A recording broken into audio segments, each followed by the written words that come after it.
Hello, everybody, and welcome to 20 Sides of Failure. I will be your Dungeon Master for the day. Yes.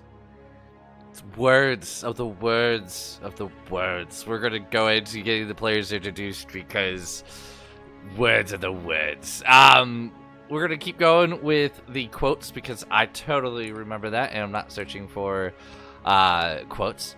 So we're going to go ahead and start off with our lovely warlock. Could you please introduce yourself and give me your quote for the day?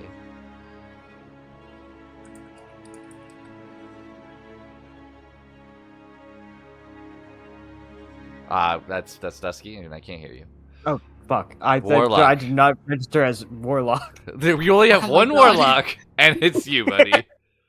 I was trying to think of a quote. I was like, okay, who do I quote this time? It's you, buddy. Yeah, I guess it is me. Fuck. Hi everyone, I'm Dusky P. I play Maxwell. And, yeah. Quote of the day. That's the quote. I will accept that.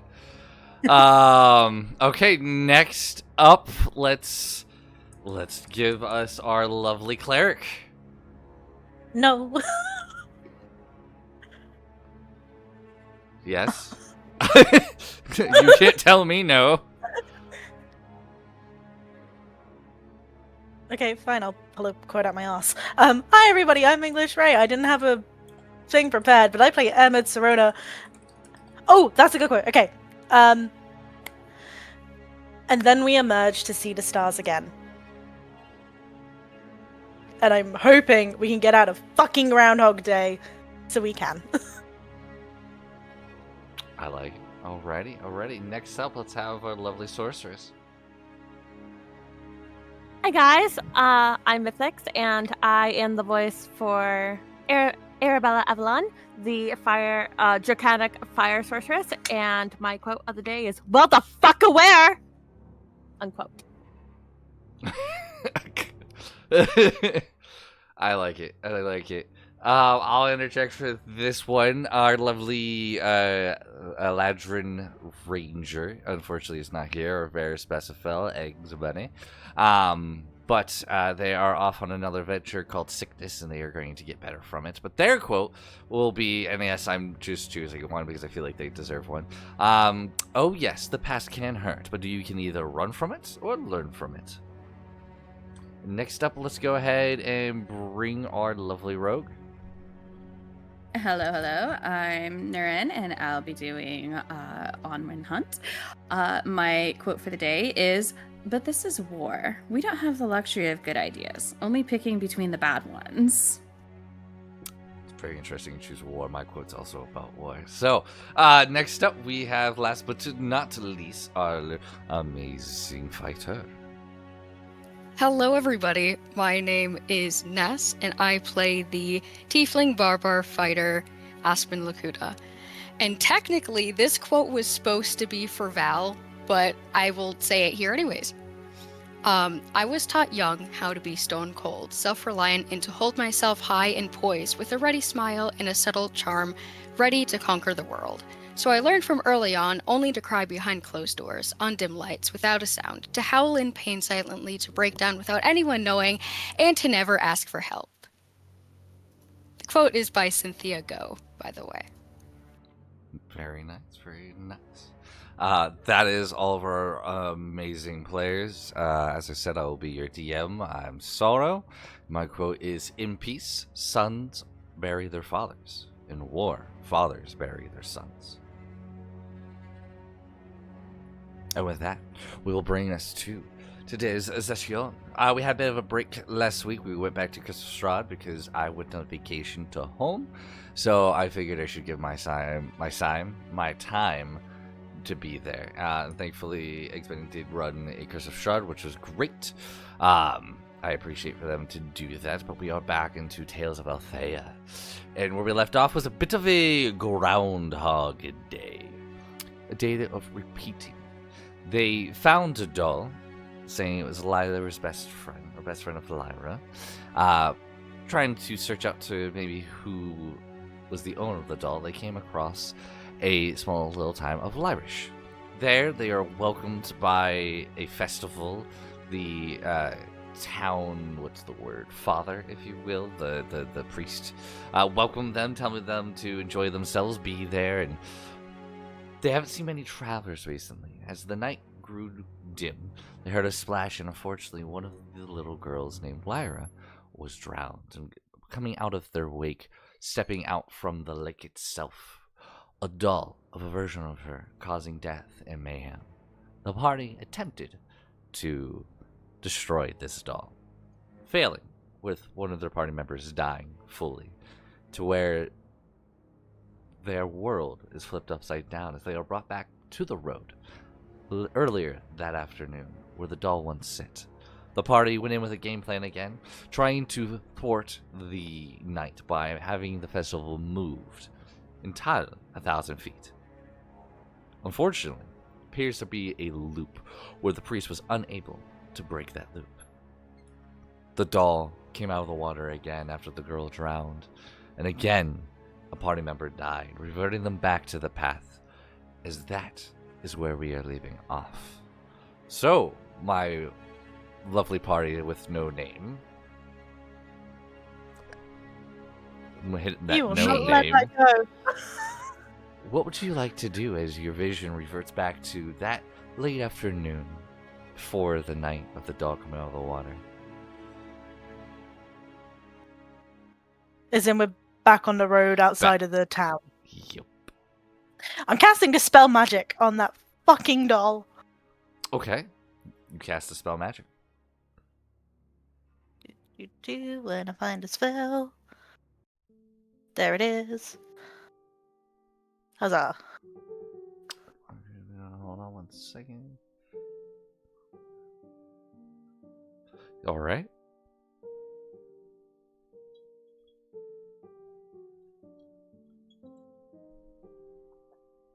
With the spell is cast, the doll will remain unmoving.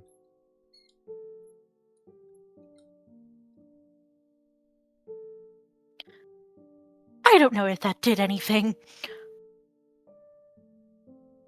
So, just in case the fight does break out again, I'm gonna cast Death Ward. And I'll be on myself, Maxwell, and Lennis again, and I will throw the spell slots into the chat. Maxwell, Linus, and you. Understood?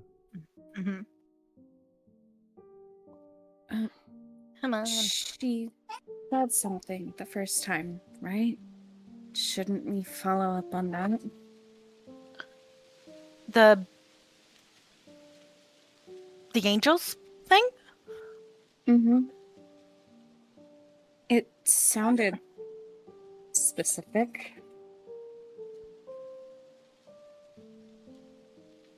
Like she was meaning directing the words towards someone like specific rather than just a general quote for vengeance.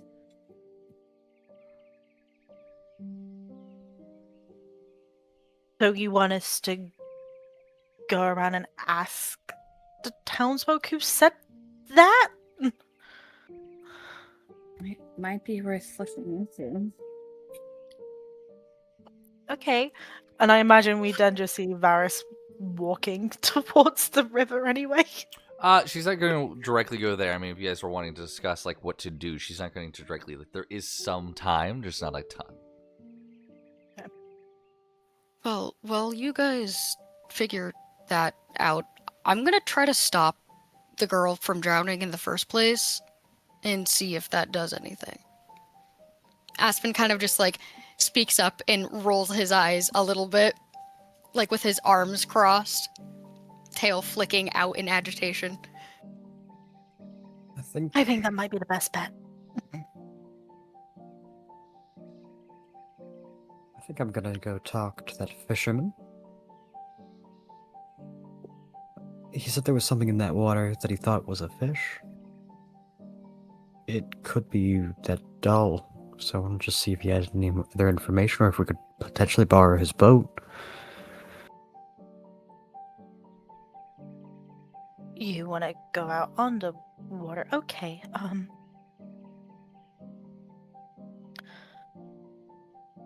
Aspen will kind of just shrug at Airbed and just kind of like raise an eyebrow. There are no stakes here. Nobody is going to die and stay dead, so we might as well just throw spaghetti at the wall until we figure something out, because nobody is going to die. And just kind of like looks to Maxwell and is like, if you kept your hands to yourself, this wouldn't be a problem. Yeah, I would have Ahmed. kept my hands to myself, then this loop wouldn't have started, and I think we'd all be dead then.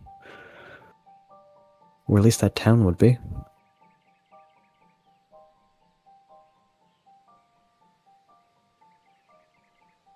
Aspen kind of just like huffs and like blows a stray curl out of his eyes and just kind of like angrily like kicks a rock.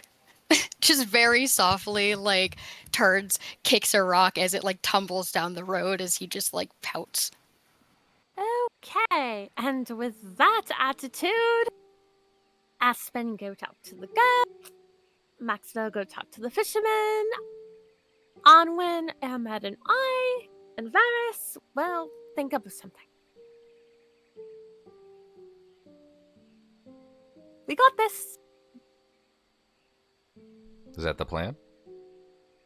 Is there anything else? Maxwell's gonna pick up the doll and hand it over to Aspen. If you try, you try to hand it over to him and he just walks backwards, like out of your range, and is just, I'm not touching that. Alright, I'll keep it on me then.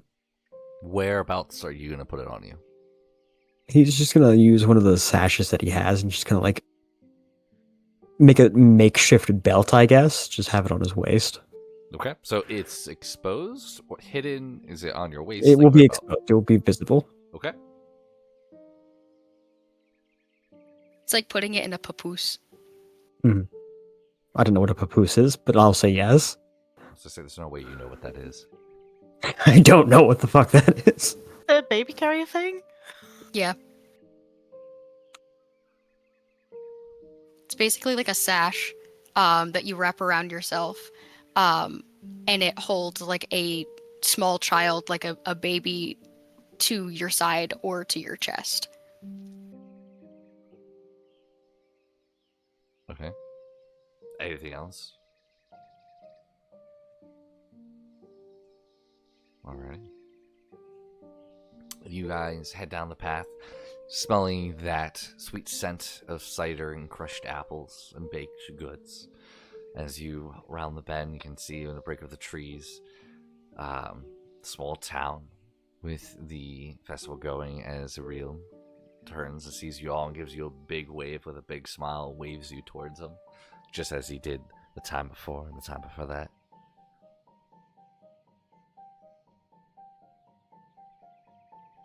Assuming you guys make your way over there, he goes, "Welcome, welcome. We haven't seen travelers in this way in quite some time. Come to enjoy drink if that's not too far forward. And you look like you've traveled from afar on the dice route. Please come enjoy." Thank you. I actually seen you guys had a lake here. Is there a good fishing spot? I mean, our lake is stocked with some good fish. You could talk to Ivan. He's kind of what we call the dock monster. He's the one who spends most of his days here and enjoying himself. He's right over there. You can see Ivan, kind of balding a little bit, short black hair, scrubbly beard, brown vest, tan long sleeve shirt, fishing rods. He's sitting on essentially like a basket as he looks to all of you and just kind of waves. Max will break from the group, just head over to him. Okay, what about the rest of you? Aspen kind of follows a little bit behind Maxwell. And as soon as they kind of like reach a point to go talk to Ivan, Aspen will kind of break off to just go sit by the lake and, like, I guess, investigate. Okay, like where the girl fell in the other 2 times before. Exactly, that kind of area, and see, like, if there's any uneven ground, like, why did she fall in? Was she pushed? Like, kind of looking to see how stable the area is, and kind of seeing if he can, like, quarantine it off at any point, Okay. that type of thing. All right, you head off in that direction, which is a bit past the little dock itself. What about the rest of you? Ahmed kind of has a bit of like a 1,000-yard stare, and has been since Aspen mentioned that she died. Oh, rip, sorry. I mean, it's not the first time this has happened to us. You should, you know. You should You be should be okay used to with it. death. You should be used to death. It's fine. Average Tuesday. What is it with you and Tuesdays? Tuesday's a good day.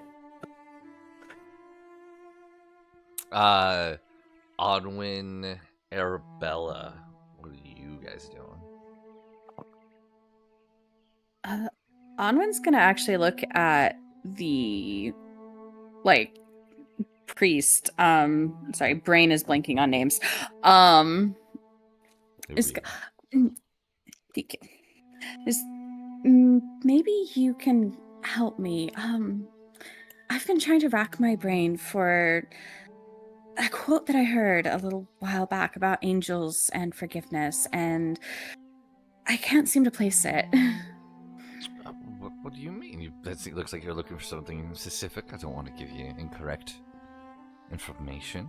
Can you elaborate? Like, where did you hear it from? Was it a specific deity, priest? Did you read it? It was something that I heard in passing about angels forgiving, but I can't really recall much else beyond that or where it's from. I was hoping that someone so wise and learned would be able to help. He kind of like widens his shoulders a little bit. Yeah, you're much too kind. That could mean a multitude of things. Typically, the angels themselves, unless in a divine nature from a deity, wouldn't be doing the forgiving. While there have been times known for angels to give their power onto another, there could be like forgiveness in that aspect. You could go in another way of the angel. Are you saying the angel asked for forgiveness? The angel gave for forgiveness. That the angel gave forgiveness. It could be an indirect link from a deity. Angels have been known to. Some fallen angels have been known to bestow upon power to another and forgive a land based off of their needs or a penance. There's very broad. If you can remember any more, I'm sure I could help narrow it down. But forgiveness is a very strong thing, whether you have done sort of sin or negative thing to impact yourself or another. The angel could be one to cause forgiveness. Now that forgiveness can be interpreted as death, striking one down, end one's suffering, or it could be the opposite, where it blesses them. Like a land barren now bears fruit. Interesting. Very interesting. Thank you. Is there anything local about it, maybe? Any local sayings or phrases? Not in that exact regard. I mean, we do pray to the harvest and ask for forgiveness for the harvest if we were too greedy. You're welcome to, I mean, there are all sorts of prayers that they say in my church. I don't know the one specific to the region. We're a bit secluded from the outside world and have been for quite some time. We had a rough year or two, and thankfully the harvest blessed us with abundance, and we do not want to abuse that, so we only take what is enough for us. Of course. Of course. Thank you. That was a wonderful start for my information. Thank you so much. I'm happy to help. Aspen, as you kind of walk over, go ahead and just give me investigation. Investigation. Ayo. Very nice. Hello. Natural 19 for 26. Very nice, very nice. You wrap around to the side of the church where you heard the splash and originally came over to kind of figure out what was going on, kind of going into the water. The ground here, I mean, nothing's completely level. There's a few ledges and edges around here, but nothing that most people couldn't catch themselves from. It does appear to have rained recently, so it's not muddy. Mostly grass. Nothing too particular of note. Print-wise, kind of looking around for different sign and things, it's a walked area. You can tell where a basket once sits. Maybe somebody stood by a tree, but it doesn't look like anything nefarious as of yet. Okay. Yeah, I guess. Yeah, Aspen will actually pull out the Gem of Seeing this time Okay. before he gets in the water. Okay. Are you going into the water with the Gem of Seeing? Or are you just having it ready? He's gonna look around and like from above the water first. Okay. And then he's going to, because it lasts for about 10 minutes. So then afterwards, he's just gonna dunk his head under the water with the Gem of Seeing around the area that she like pops up from and see if, I don't know, he can find like a body or something. Okay, so keep in mind, the body comes out further where towards the dot where they're fishing. This is where you heard the splash sound, but when the doll actually comes out is probably about, if you give me a second, from the splash to the actual, like, where it comes out is probably about 40-50 feet. That is totally fine, because I have 3 charges, so Okay. I can just do one here and then one at the dock. Okay, alright, I'm just making you aware. You have True Sight for that. True Sight. Let me double check what that is. Just want to double check the definition.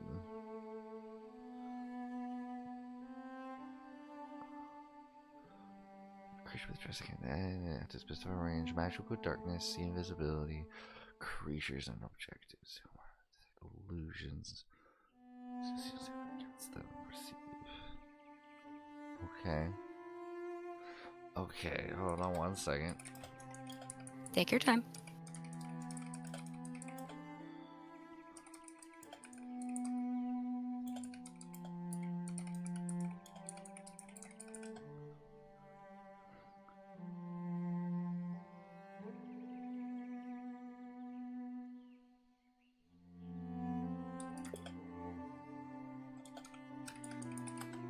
It's very... Okay, you know what? We're just gonna roll it. Okay, so doing the charge, you look around in the area you're at right now, and besides your vision being clear and be able to see more people around you and further into the woods and animals, you don't see anything of extreme note. Now, are you putting your head under the water as well with that first charge? Yeah. Okay. Go ahead and roll me a perception check. You still will be able to see through everything, but you're still using your eye base, like off your eyesight. Nothing glows. 21. 21. Very nice. Searching under the water. Unlike the time before, the murkiness has kind of gone away. You don't see that thicker darkness of being able to obscure your vision. Whether it's the True Sight or something itself hasn't released it yet, you're not sure. peer around, you can see fish, things of all different shapes and sizes. Long fish, like pike-looking ones, smaller ones, like kind of like the smallmouth bass, trout, things of that kind of nature. There's stones all about. You see coins that you assume people have thrown in there for luck or things of that kind of nature. The only thing that slightly obscures your vision a little bit is towards the back of the pond. You can see at the pond's bottom a couple of rocks that seem to be stacked up onto each other, like a pile of them, not like intricately laid or anything. But it's just kind of like a pile of rocks that you assume, like, fish or things like that could probably weave its way into. Gotcha. Okay. So there'd be something under there, behind it, possibly, but this is what you're seeing at the moment. Yeah, he'll pop his head out and, like, shake his head out, like, as the water's just kind of, like, dripping all over him, just rubs his eyes a little bit, and he's like, okay, take 2. And he'll just go over to where the dock is and, like, just jump in the water so he can, like, swim around a little bit. Okay, we're going to bounce over to Maxwell.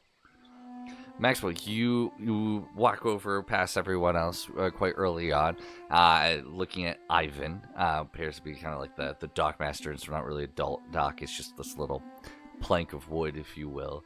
As he looks to you, he goes, "Oh, well, hi there. What can I do for you?" Want to go fishing?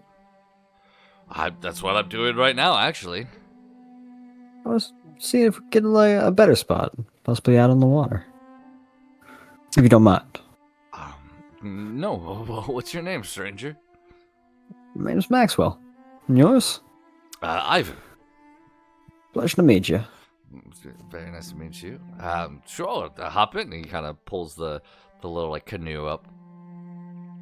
Maxwell will get on in. Hands you. you- Oh, good.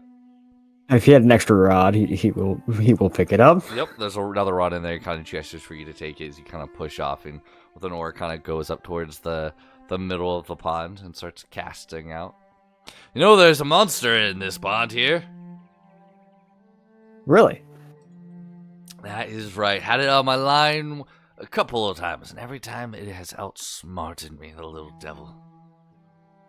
Why do you say that smarted you? So I've tried every hook, every type of bait, every type of line, and it somehow either unhooks itself or breaks the line every time. I've tried everything. The only thing I haven't done is magic, because my own 2 hands do not bear the ability to do so, but I have prayed to the harvest god to give it to me, and I will share its abundance with everyone. So if you catch it while we're out in the lake here, I will push you in. Well, instead of that, if you said you haven't tried magic, I have a little bit up my sleeve on that. Do you? So if you're able to get it back on your line, maybe we can try a little bit of that, and I don't know, maybe make this day a little bit better. Do you need my hooks? Do you need my line? What do you need? I've never fished before, so I come from a land of deserts, so this is, some helpful tips would be fantastic. He kind of picks up the rod for you. He goes, all right. He kind of starts explaining everything and starts kind of going through the motion of how to cast and like gives you a worm. And just go ahead and roll me a dex check with disadvantage for your first cast.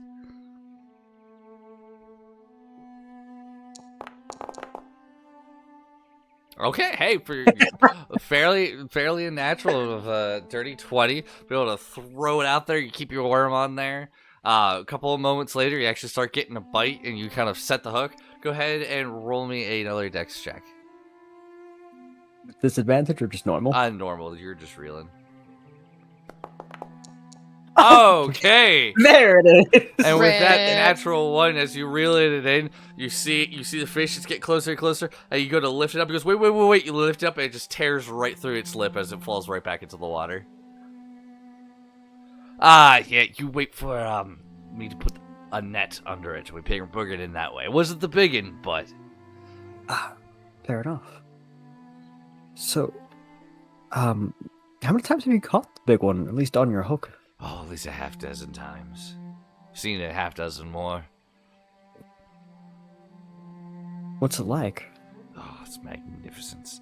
Sleek, its skin shines under the water. Just... The word escapes me right now, but it's just insulting. It's at the edge of my fingertips, I could just reach it and grab it. Never seen its full body, though. The tail, though, is, yeah, he just, like, kind of holds his hand out. Just something unbelievably large for a fish in this pond. But I'm telling you, they call me crazy, but it's in here. Delves into the deep and disappears. I swear it's magical in itself. Why haven't you ever tried reaching in to grab it? Well, that's not very sportsman now, is it? That is fact.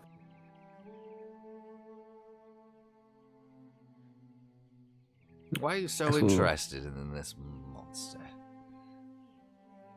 Well, it sounds. I'm not saying you're wrong that it's not there. It sounds just kind of like a legend and into those kind of things. Fair. You say you come from a desert? Desert Sycamore, if you're familiar. I'm honestly not. I've lived here for most of my years. It's a beautiful place. I'll take your word Not- for it. Not very friendly right now, but instead of open waters that we have here that shift, it's more sand. Sounds uncomfortable. It has its charms, though. That's fair. Aspen, at this point, you just come over to the dock and you see them out there. Do you still just jump in?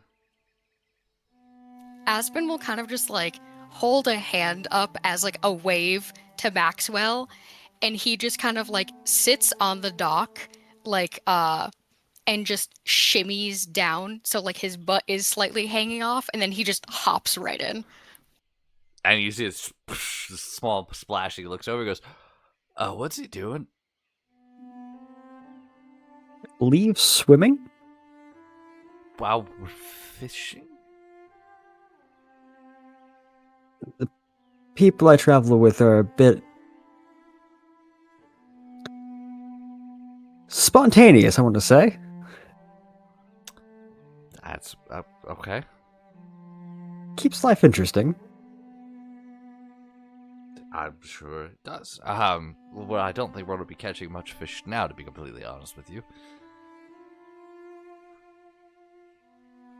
What if I scare the fish towards their hooks? How would that work? I don't exactly work that way, but... I tried. I'm sorry, Max. Fish fear me, women want me.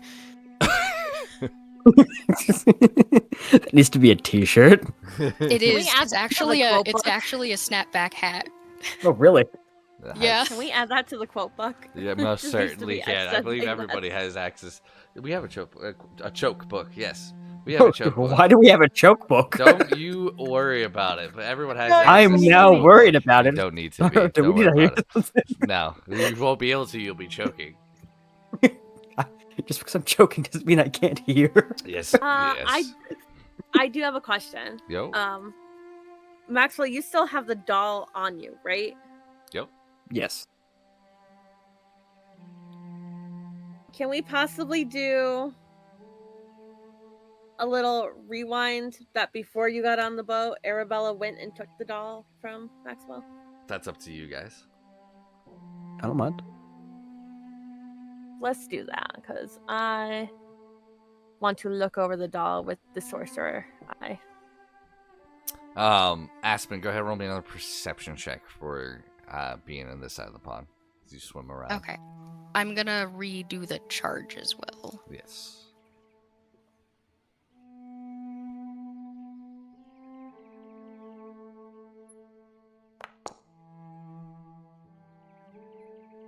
Another 21. You guys are rolling pretty well today. Very nice. Is there anything specific you're looking for, or just disturbances? Definitely kind of looking for more towards the bottom, to see if there's anything, like, to be morbid, like a body, or anything specific that looks out of place. And he'll be kind of swimming towards the rock tower thing that he saw earlier. Okay. In your immediate descent, does appear anything to be out of the ordinary. Just silt fish that are now swimming away from you. And average pond stuff. I'm not going to waste time describing pond stuff.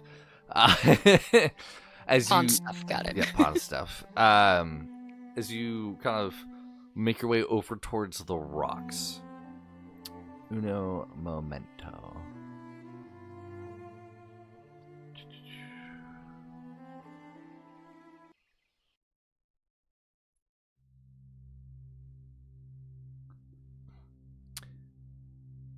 You reach over to the rocks, and getting a little bit of a better look here. It actually doesn't appear to be rocks. It's actually essentially bricks. There's stone, but large rectangular bricks that appear to have been chipped, broken apart, but they've all kind of crumbled or were tossed here.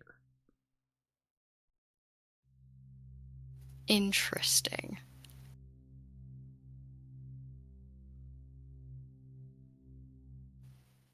Okay. So there's still, like, how big is this stack? Like, because I'm thinking, like, for the lack of a better term, like Samara, Mm-hmm. like the body is like hidden underneath here, maybe like somebody purposefully drowned her and then put her at the bottom of the lake type of thing. So like how big is this like stretch of bricks? Mm-hmm. The bricks themselves, there's about 4 or 5 of them, ranging between a couple of feet in diameter to up to 4 feet by like 3 feet.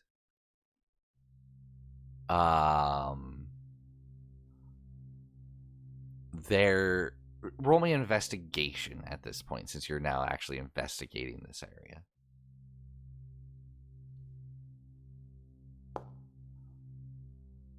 17. Okay.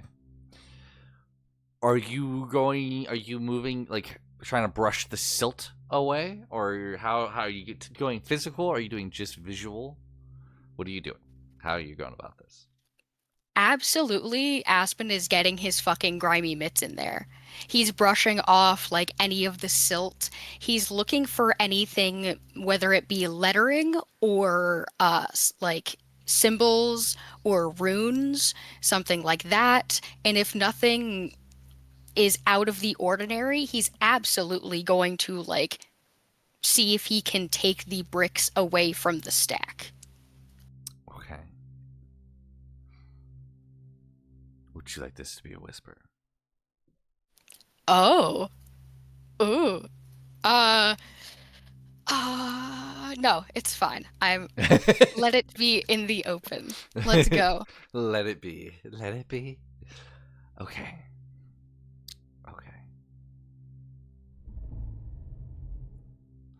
As you're getting your grimy mitts in there, as you said, you're kind of trying to rub the soot away.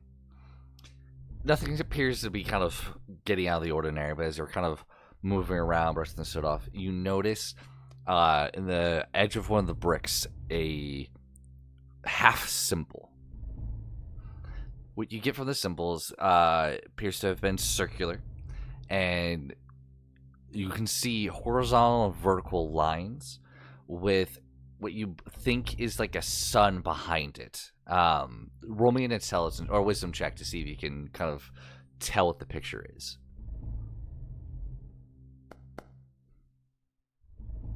Okay, 12. 12.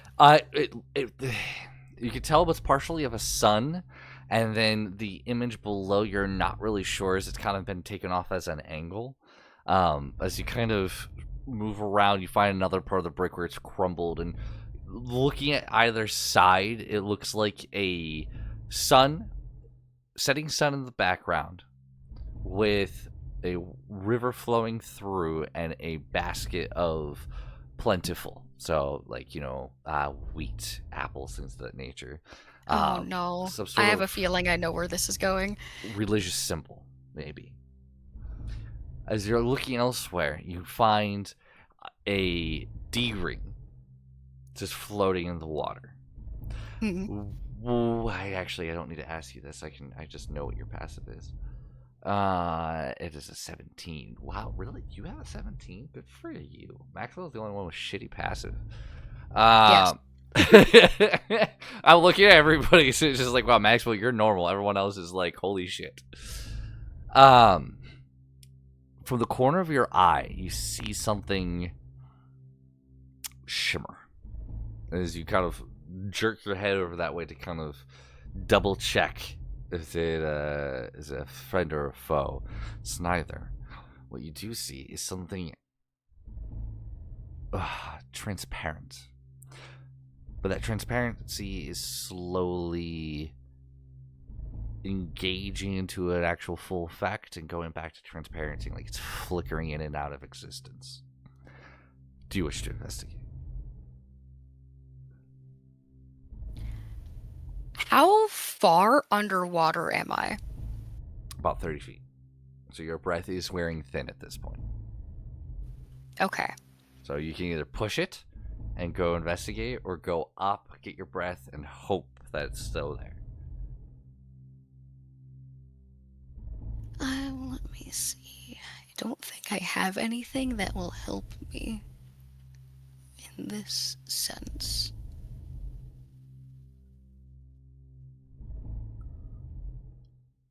Yeah. Okay.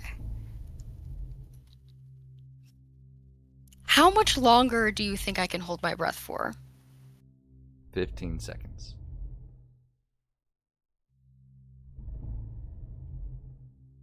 Fuck it. Yeah, I'll investigate. Keep in mind you are at half movement because of difficult terrain.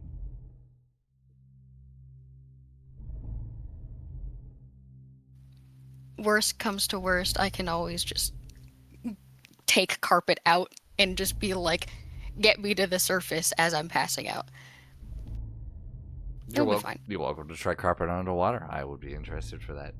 But you swim over, and essentially it's a larger rock. Not a boulder, but a fairly large rock, probably about 20, 25 pounds, maybe even 30, with a D-ring bolted into the side of it, and a chain.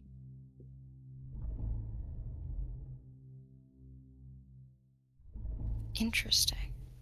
And So it's then- kind of like a, for the lack of a better term, like a bath stopper. Yes. Okay.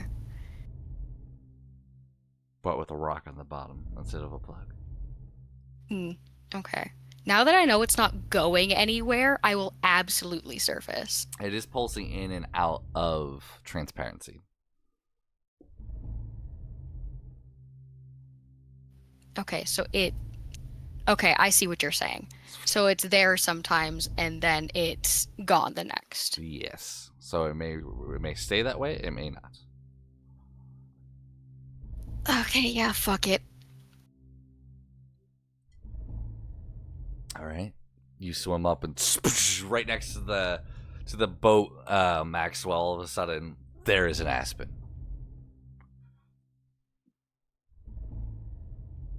He's kind of like coughing a little bit and like wipes the hair from away from his face, and he just looks at Maxwell and is like, I think I found something.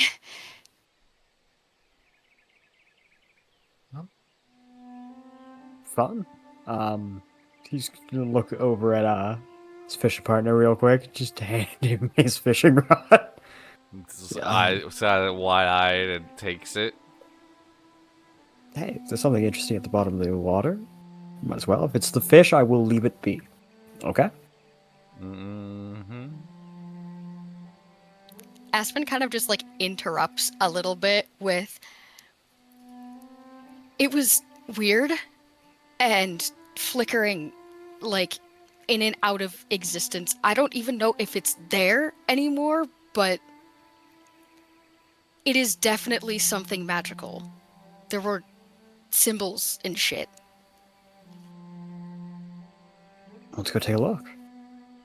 Maxwell will dive into the water with him. Can we Okay. all see this happening that they're diving in?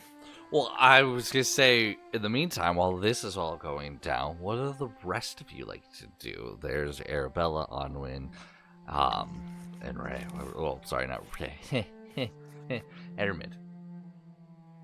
Ray, you're in a Um, campaign now. How do you feel? Just kidding. As if the gods have it out for me. I was having Arabella look over the doll. Ooh, in what way? How? Just looking at it? Trying to. So she's really just kind of trying to get a sense with her sorcerer's eye to see if there's any magic behind it, any weird feeling she gets from it. Like, what's standing out? What is so special about this doll? Why are we afraid of it? What is going on inside of it, you know? So you're not using any abilities or magic. You're just trying to look for like sigils, arcane runes, that kind of nature. You're just using the physical eye. Yeah, I don't really have anything that can really like tell me if there's like any magic or anything. I don't have any of those spells, but Okay. Go ahead and roll me an Arcana check.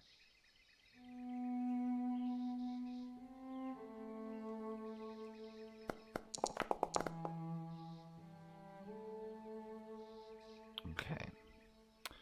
An 18. I mean, the majority of it just looks like a doll. You know, it's got the ribbon hair, the patchy clothing that's been probably sewn together from bits of clothing and cloth that has been repurposed. The button eyes. Do you see anything really nefarious about it? And because of the spell magic from earlier, you're not sure if that dissolved runes, if there was any runes to begin with, but you're not feeling any type of magic from it. Yeah,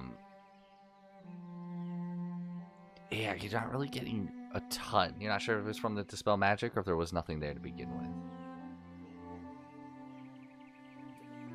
I would like to kind of have Arabella talk with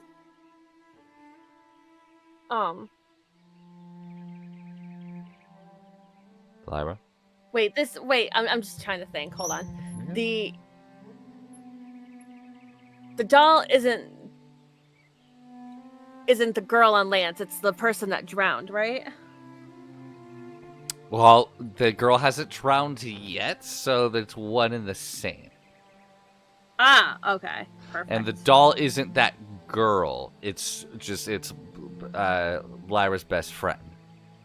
So you saw, and kind of around this point, you see Lyra kind of running around as Ariel kind of looks over and goes, Lyra, come. He goes, this is Lyra.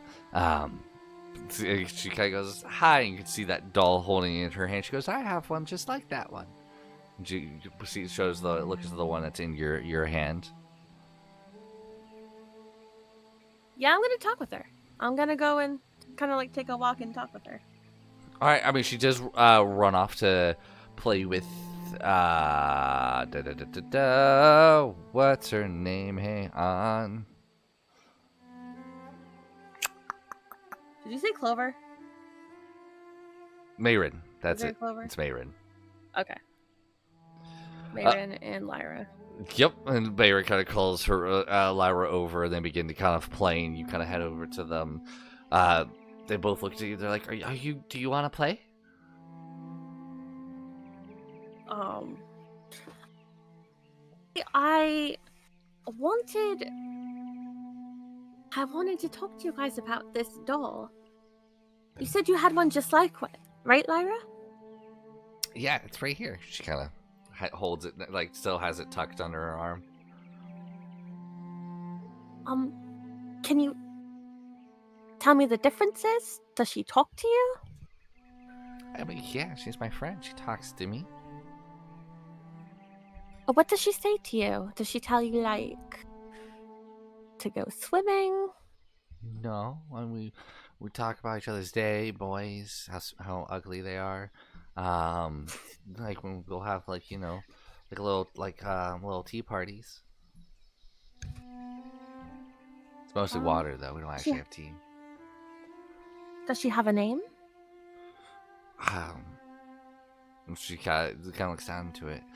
We change it every once in a while. And why is that? I think of a better one for her. Right now it's Okay. Beth. And do you pick out the names, or does the doll suggest to be called something different? We work on it together.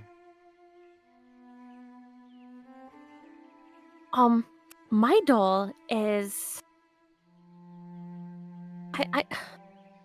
I'm not sure if she likes me. She doesn't talk to me all that much.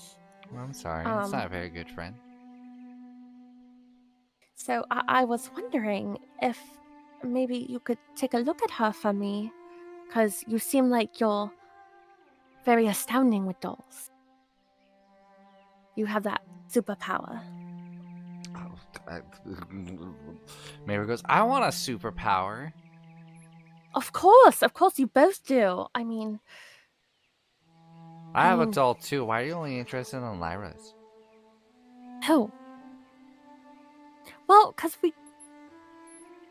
you That's you not have a doll fair. too. You don't like me. Oh wait, no, that's not true. You don't. That's mean.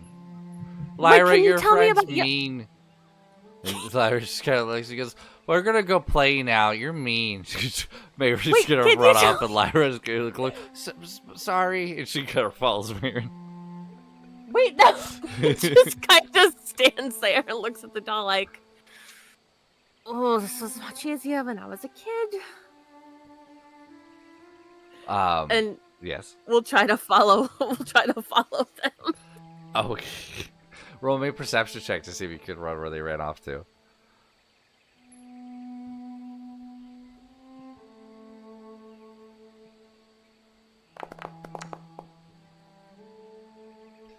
$14. Yeah, it's not too hard. They just ran around one of the buildings as you kind of chase after them. What are you doing, Onwin and Airman? Onwin was actually gonna head down to the water after talking to the guy. Okay. What are you gonna do with the water?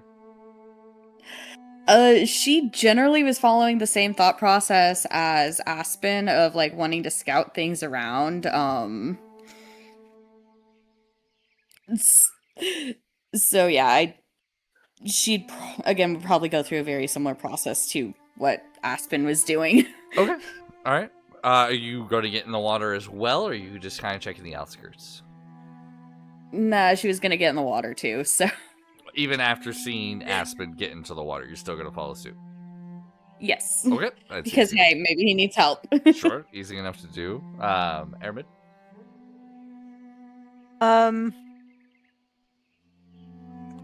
Okay. Because I think because she's had that 1,000-yard stare, and then obviously everything's happening around. Everything kind of like snaps back into place, and she just looks to check where everybody is. She sees that 3 people are in the water, and that's fine, cool.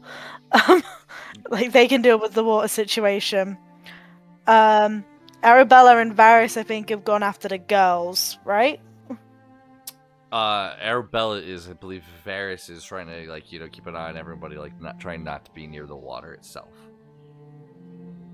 Okay, so Varys is trying to keep people close to the town. Yep. Okay. You do feel the warmth of a hand kind of on your back as Les is kind of next to you, just kind of letting you be, but like making you aware that he's there. I'm fine. I don't know. I never doubted it.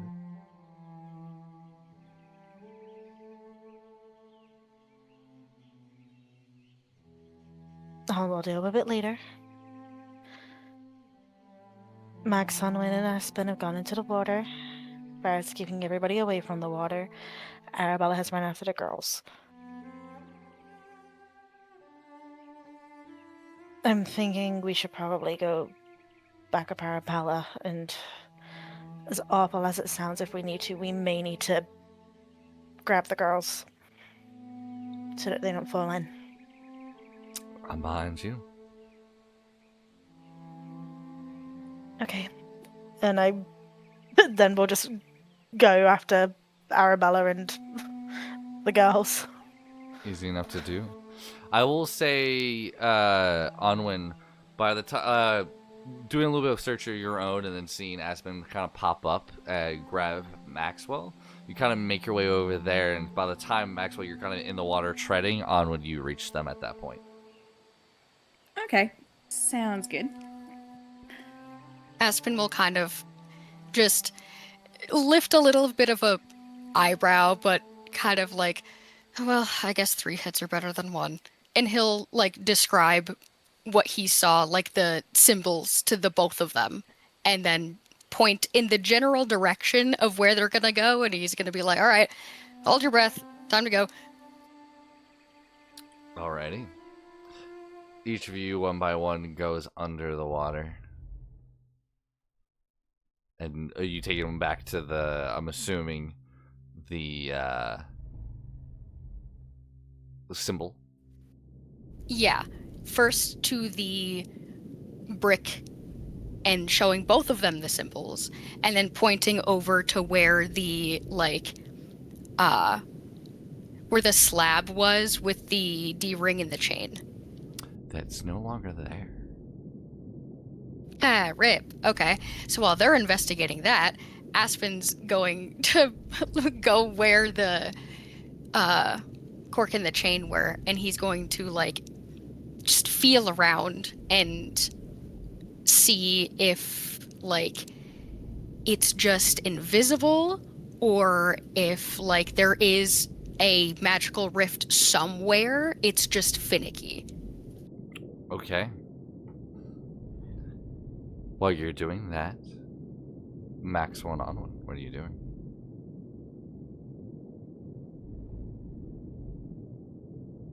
Maxwell's gonna be looking around for this fucking rock that Aspen was talking about. Yeah, the chain and the D-ring, or the symbol? Chain and the D-ring, and both. See what he can find inside these the around the rock pile and all that jazz. I'll let you choose. Yeah, he brought you to the rock pile first because you're more magically inclined than he is. So he's like, hey, these symbols. Just points to them, shrugs, and then swims over to like where the chain was. So I'm gonna say, because he points it out to you, it's not too hard to find in that regard. So I'll say you guys can roll an investigation, religion, or history. Or something else if you have a different idea. Performance. How would you like for that to work? Don't know. Haven't figured that one out yet. That's not important. The important part is I do it. Onwin will do investigation to search around. Okay. Could I do Arcana? Arcana, sure.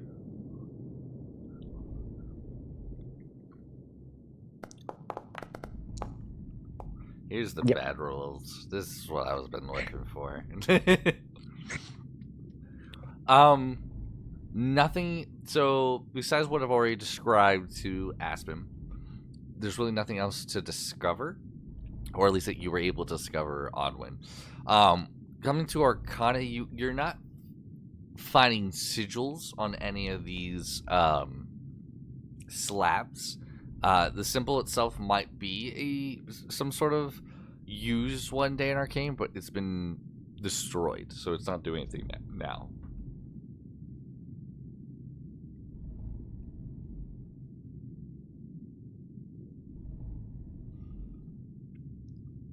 I need to get rid of this. Hang on. How do I do that?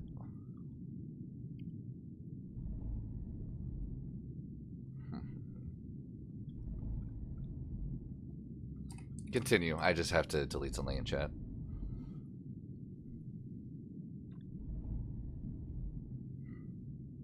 Not finding anything there. Maxwell will just go try to swim over and meet up with Aspen.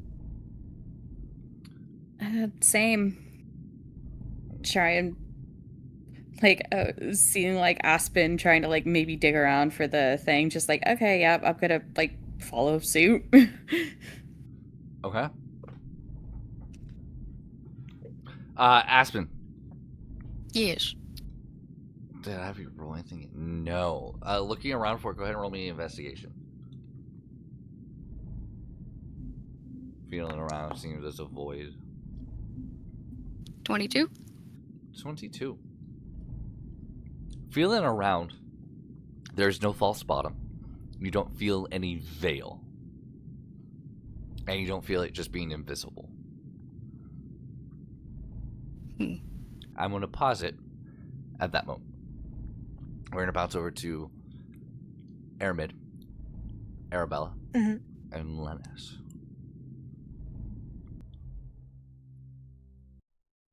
Yeah. Arabella's chasing them. You see them run around the houses. You're kind of trying to catch up, Arabella, and then you hear the distant footsteps of armor behind you and cladded swords hitting their belt. As you hear the kids go, "Why are you chasing us? We didn't do anything to you. You're mean." There's a stranger chasing us. It's like some people kind of look up. Not a stranger, I promise. I'm a friend. I'm a friend. You're a mean friend if you're a friend. No, I'll say. She turns and looks over to Med will give Arabella a look because it's like, just trust me. And Med will just go, "Sweet girls, why don't you come with us? We're gonna go back to the village. There's a pig. There's like a hog roast. Shall we go get some food?" I don't know you either. I'm told not to talk to strangers. You're offering me food. I know That's your dad. weird. she and then Your Arabella dad just like invited kind us of in. You're Lyra, right? She'll whisper to Aramed so that only Aramed can hear. Lyra's got the same doll that I have in my hand. Out of character. We knew this already. I know that, but she's Just reassuring. reaffirming, yeah. I got you. Mavrin is the priest's daughter. Mayrin is the priest. So I was like, Yes. yeah, you're Mayrin and you're Lyra. Yeah. Yeah, How do you your know our dad. name? I spoke to your dad. You're mean. I mean, I don't know. my name's Airmed. Okay. I'm Arabella. Nobody's mean, I promise. You didn't want to know about my doll. You said she had superpowers. You didn't say I did. That's mean. Oh, I think everybody has a superpower. Why don't you tell me about your dolls? Marilyn, you can tell she's the kid that like holds a grudge, you know, and like she doesn't forget too easily. So she's like eyeing both of you up. Lyra's behind both of them, like, Well, Mayron starts going into this long enough about Dorothy and that they did this and they're this and that they've been friends for this, like, it just starts going on and on and on and on about Dorothy. Dorothy sounds amazing. She is, but she didn't want to know about her. Looks to Arabella. I'm sure she did. I think she just didn't get the chance to. exactly. You ran away from me. How can we have a proper conversation? Proper conversation means you ask about her. She's a person too. Of course. My apologies. A princess should know better, and I'm afraid I did not. We just want to go play.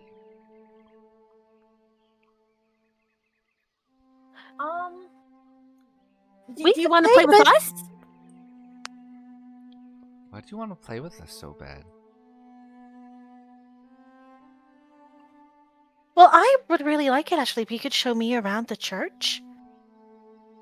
You say you spoke to my Could you dad. show me? That's his place. Emma loves churches, and she loves dolls. I do. Right, Emma? I do. Can you roll me a deception check, Arabella? And Airman, I want both of you because I think it's gonna be funny. Do we get advantage from No, each other? absolutely not. Oh, damn. Okay. Okay, all right. I was like, oh, this is gonna be funny.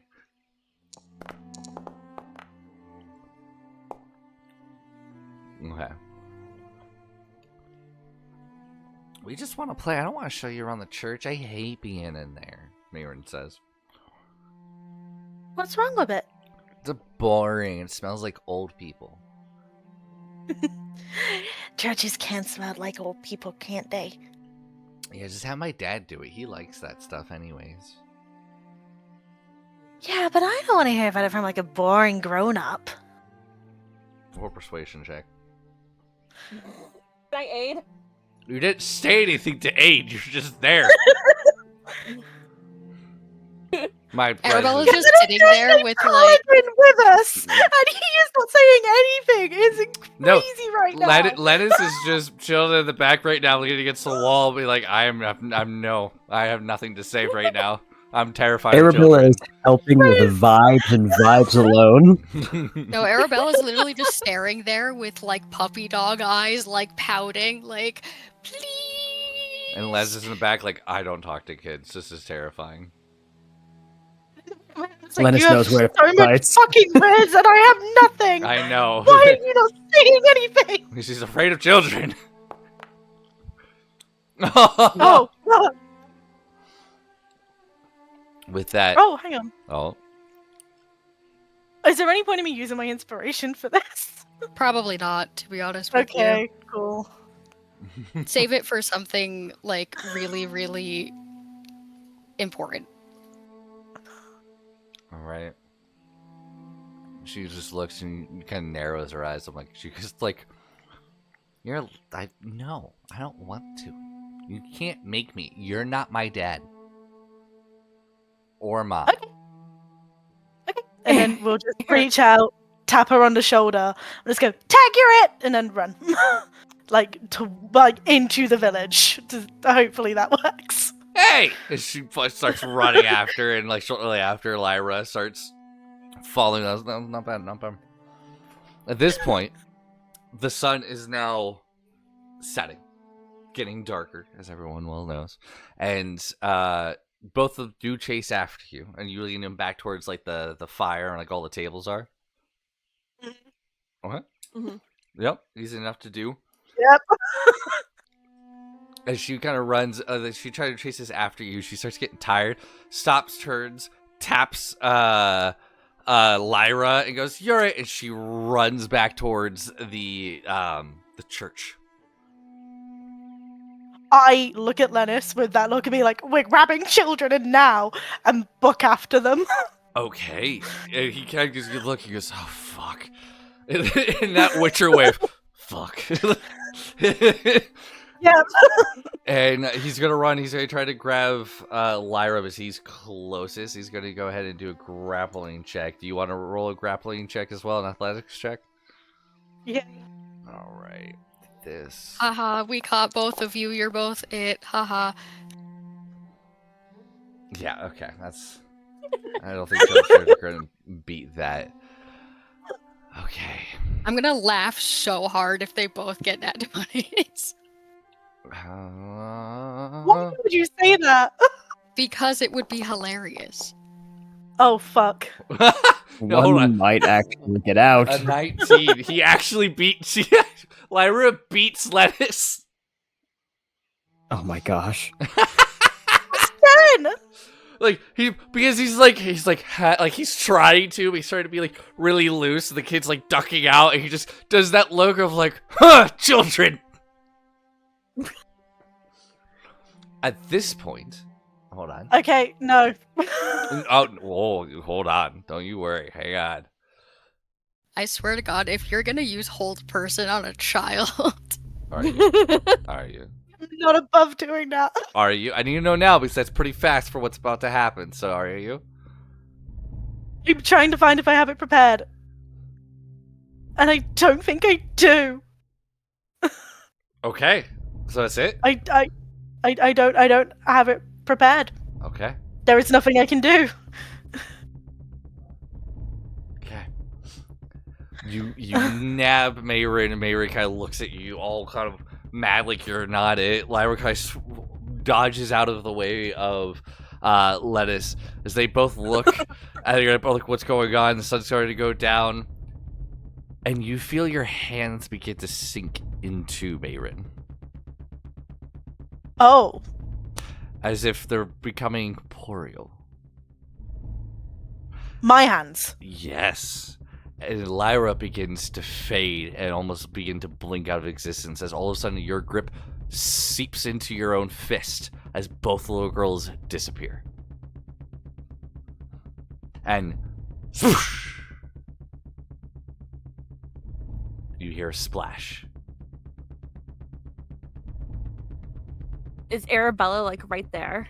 You guys are right behind, but you hear the splash come from the side of the church. Oh fuck. Do you guys- Arabella's gonna bolt over there. Yep, Levis Yeah, does but as I think well. we'll, It's you're gonna run, and you see Mayrin there and showing, she fell. I already fell. We were just playing tag. All of a sudden, she fell into the water. What? Right, go to town. Mayron, get to town. Okay, she runs. I Tell everybody to get away from the water. okay.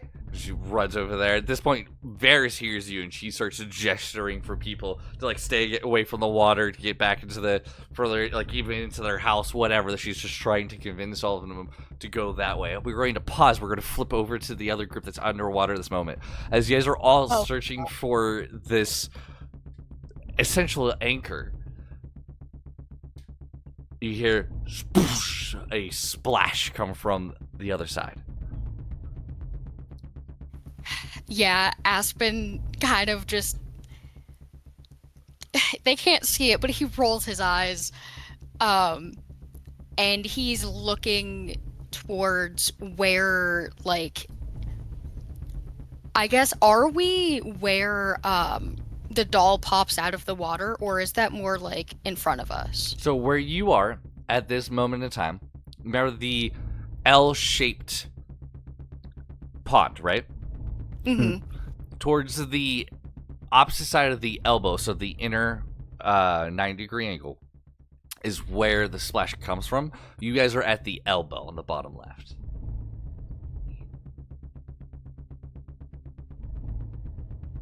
So you need to go to your northeast. You need to go towards 1 o'clock.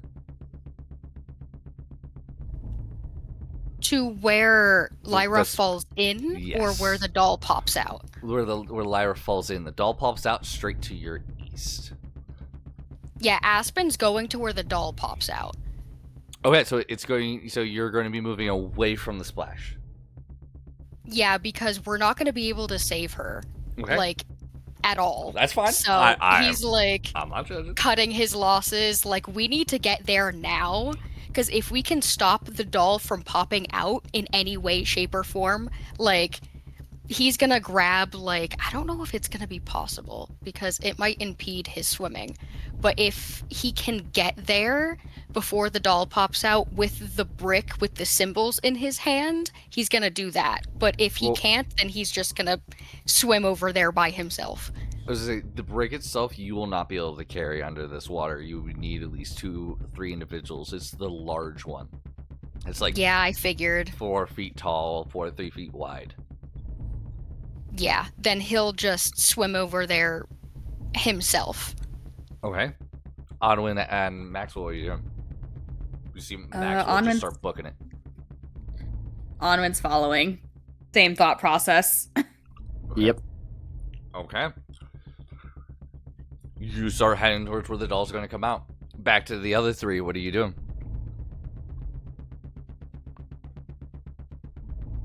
Guys, Airman, Onwim, and not Onwim, sorry, Airman, Arabella, and Lennox. Um, okay. Because we're kind of close to where they went splash anyway, right? Yes.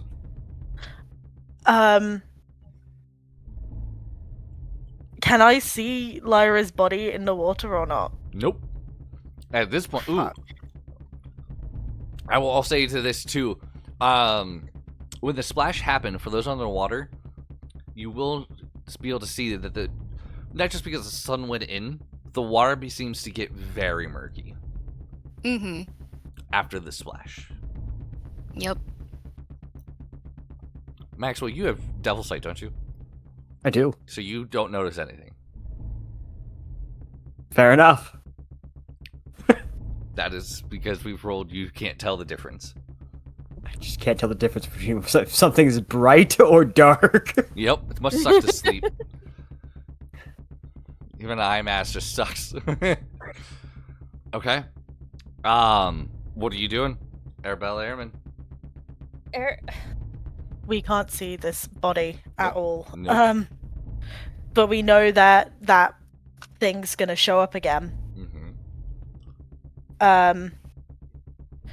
Bonus action, I'm gonna use my Guardian of Nature cloak to do Great Tree. Okay. And I look to Lennis. You need to cast Aura of Light. I'll cast Beacon of Hope. We're just gonna have to try and fight her again. Do I have Aura of Light? Yes, you do. Aura of Life. Oh, life? I have Aura Yeah. of Life? Where the fuck do I have that? Hang on. It's a Aura- paladin spell. I We have should Aura have of it. Vitality. Do you have Aura of No, Life? we should have. We should have Aura of Life. What level is it? It's just out of character. Is Aramed talking about going into like Saber? Right. No, because we can't see her. Oh, it's a Okay. 4th level spell. He doesn't have that, buddy. Fuck. I'm like, I don't have. I have Aura of Vitality. Vitality is the one that gives you max healing, right? 30-foot radius of the spell ends. The aura moves with you. You can use a bonus action to cause one creature in the aura to regain. Here, I'm not casting it. Oops. I can do. Is it 10 minutes? Necrotic resistance. HP max can't be reduced. Regains 1 hit point when start turning the aura with 0 HP in a 30-foot radius. Mm-hmm. That's what it is. It's how many casting? Hang on. Thanks. I didn't mean to roll that, but it's fine. That's what it does. Do you know what? Sure, that works. Like, because I was gonna do Beacon of Hope so that it would be Yeah. anybody in a 5-foot range gets the advantage of the Wisdom saving throws and regains the max HP from healing. I mean, Beacon of Hope it will max heal that aura, but Yeah, and then anybody else, because I know other people can do heals offhand as well. Oh fuck! If he can't do Aura of Life, that kind of fucks everything over because he definitely can't do Beacon of Hope. Hmm. I thought I did my homework. Yeah, he definitely doesn't have Beacon of Hope, does he? I don't. It's a level 3 spell. Level 3. I don't think that's a paladin. I don't think it is either. I know they have auras and smites. That's Oh, I do have and then Beacon of other Hope. like BS things. You do have Beacon of Hope? That doesn't seem right. Hang on. Beacon of Hope. Is that paladin thing? Let's see. No, it's a cleric class. I don't know how. Hang on. Is it because of his paladin yeah, subclass? That's why I double check. Paladin. I'm not saying what he is out loud because y'all can go fuck yourselves. Section of the lesser. He does have it based off of his oath. Cool. Okay, so switch that around then. He's gonna cast that. I will cast Aura of Life. That's fine. We can do that. I'm gonna have to upcast it. Fuck. Okay, that's fine. He casts it. Yep. And I will. And you guys are all running to where the dog comes out, correct? Yep. Okay, we're Yeah. going to pause there as you guys are swimming. That will happen. Max, your passive sucks, so you don't. You do have true sight.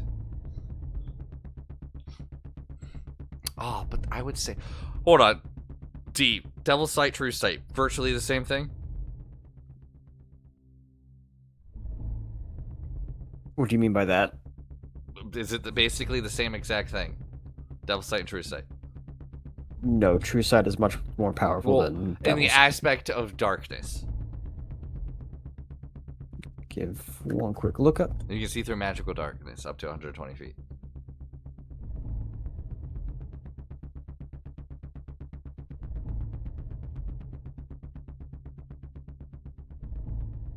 I think I'm going to roll it that way because that makes sense. Pulling up right here. They can see through magical darkness. Yes, but Devil Sight can do that too, but we've been rolling as you can't even see it. I would say yes then. Okay, copy that. Aspen, because Yes. you're passive and just utterly, barely because you're passive, on when you would see it, but you can't really, you see, roll me a perception check, let's say that, because you do have a little glimpse of some movement. Okay. What'd you get? Damn. 21. Yes. Okay. Alright, I'll give it to you. Go on, win. We love a perceptive queen. I am going to... Onwin, with your elf eyes, tell us what you see. Right. I see a bitch. No, he has a point. Onwin and Aspen. Hmm. You see Lyra's body falling into the water. Onwin, I'm going besides just, like, Aspen, yours is not skewed. So when I say something's skewed, no, I'm just explaining it for Onwin. Hmm. It's hard to tell, but when you're swimming away, Onwin, you can see from those bricks, something begins to seep out. Like a fog, a cloud, you're not sure, but it begins to just darken the entire pond. But you can see a heavy mass of it begins to make its way over to Lyra. Because both of you... actually, you have true sight, so I'm not going to say you have water. Aspen, roll me a perception, because this part you might not see. Gotcha. Okay, yeah, you see it. Okay, dirty 20. Yeah, dirty 20. She's sinking awfully fast, and her body isn't sinking normally. It's almost like she's being dragged down. Being dragged down by something attached to her ankle, like an anchor chained to a rock, as she immediately hits the bottom. I fucking knew As it. she tries to swim upward, and she can't able to, as this dark mass reaches her. It stops a few feet away. Just kind of frozen in time as Lyra stares at it, wide-eyed. You can see there's fear on her face. But a moment passes, and you see her nod her head. And the darkness goes and engulfs her. Yep. The darkness begins to fade. But there's something moving. Something that is sinking from the surface. Something you didn't notice before. Because you're distracted by this movement. Something small, about a foot tall, pieced together doll hits the bottom of the pond over towards the elbow where you guys are all swimming to.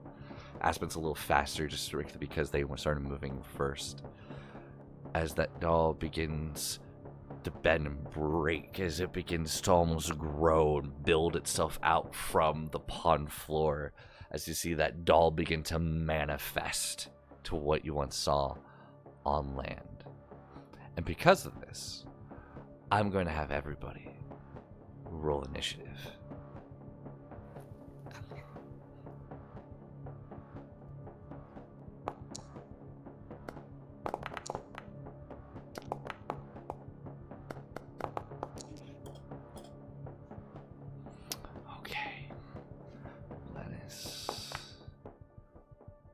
Ah, bullshit.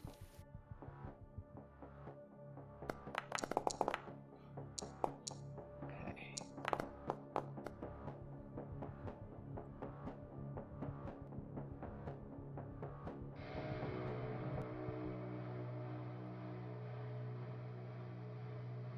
Okay.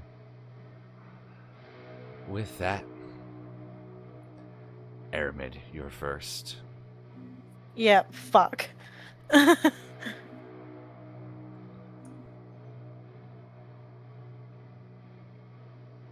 Sorry, I was trying to write everything down before we go into combat. Fuck.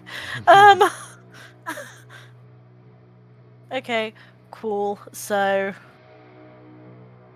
I need to be within 30 feet of people, so give me 1 second. So I need to move like 20 feet this way so I can get within everybody.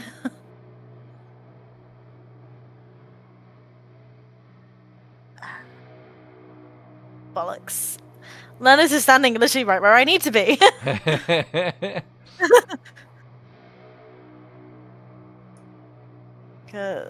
Oh, wait. No, I can stand next to him, I think. Must be awfully close to the doll, but fuck it. So I can move to there. Perfect. Everybody is now within the aura. Which is fabulous, fabulous, fabulous. Fabulous. Okay, cool. Okay.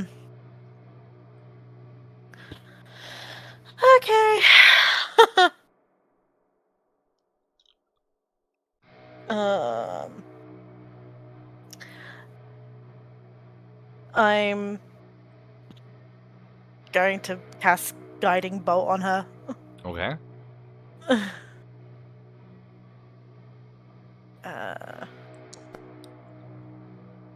23. That hits. Cool. Damage. So she takes, I think that's radiant damage. Blessed Strikes, that's only for cantrips and stuff, isn't it? Yeah, cantrips and weapons, so that's fine. 10 points of damage. Very nice. Yep. Sorry, I'm... Okay, action, bonus action. I've just done an action spell, so I can't do a bonus action spell as well. I would only be able to do cantrips. And I don't have any bonus action cantrips.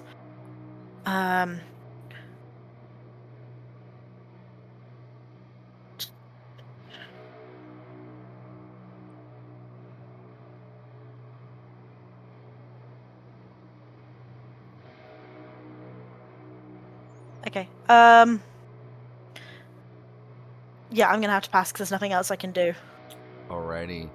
Varys is, I mean, she's doing best to keep everybody, but she is going to go ahead and fire her attacks. She'll have advantage on the first one because of Guiding Bolt. And that's going to be 17. Yep, that hits. Does another 10 points of damage. And for her second attack, natural 20 for critical. Hey, yo, let's go. And does another 10 points of damage. That's, hey, it's better than nothing. And she's going to move here just in case. It's going to be her turn. The doll's going to do what it's always done, lift up its hands, and these green tendrils are going to reach out. They're all going to begin to start choking, coughing up this water as all the townsfolk begin to drop dead. That'll be her turn. Aspen, you're up. Remember, anyone in the water, you are in difficult terrain. When she lifted up her hands, Yeah. did she say any words, or was it just the hand motion? Just the hand motion. Okay. Is she standing on the water like water walk, where she's just like standing on it, like with nothing underneath? She's half in and half out, but she's not treading. If that makes any sense. Okay. It's like she's just flying there. Okay. I want to see if I can do.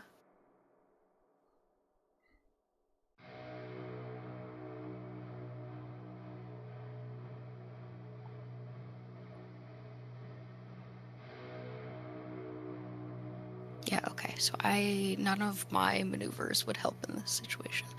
I was thinking of like trying to like grapple her and seeing if I can like keep her arms from lifting up. If there's any way that I can damage her arms to see if I can stop that spell from being used. Because of the nature of things, we haven't been doing aimed attacks because that means I could do it to your clerics and wizards and warlocks. So I'm going to say you can't technically aim at something. You can try to grapple to prevent the somatic component of things, but you can't like try to cut off the hand to stop them from casting, because then I can start doing that to Maxwell, Aramid, Lennis, and all of them. Understandable. Okay. If we want to start It was a doing good that, we thought. can roll it in the future. I like my hands. We can't That start was a doing good thought. it. Yeah. Okay, then. Then yeah, I'm just gonna try to. Okay, grappling could help prevent the somatic component. You don't know. Because that's what I was. Because if she has no verbal, it's only somatic, and like she doesn't have anything on her. So that's what I'm thinking. Is just. I will also say that's if it's a spell requiring components. Keep that in mind.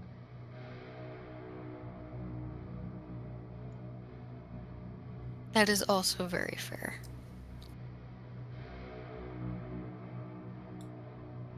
Okay, yeah, I'm just gonna try to grapple her. Okay. Go ahead and roll an athletics check.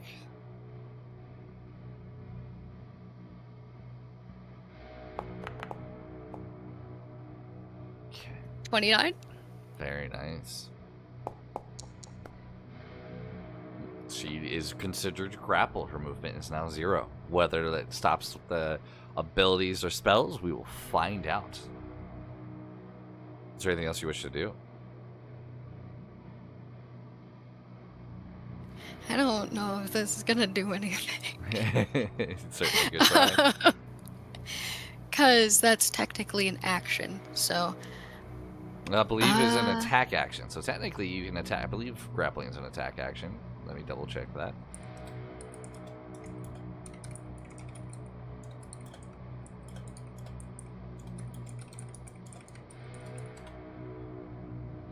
Yes, it is an attack action. So technically you get 2 attacks.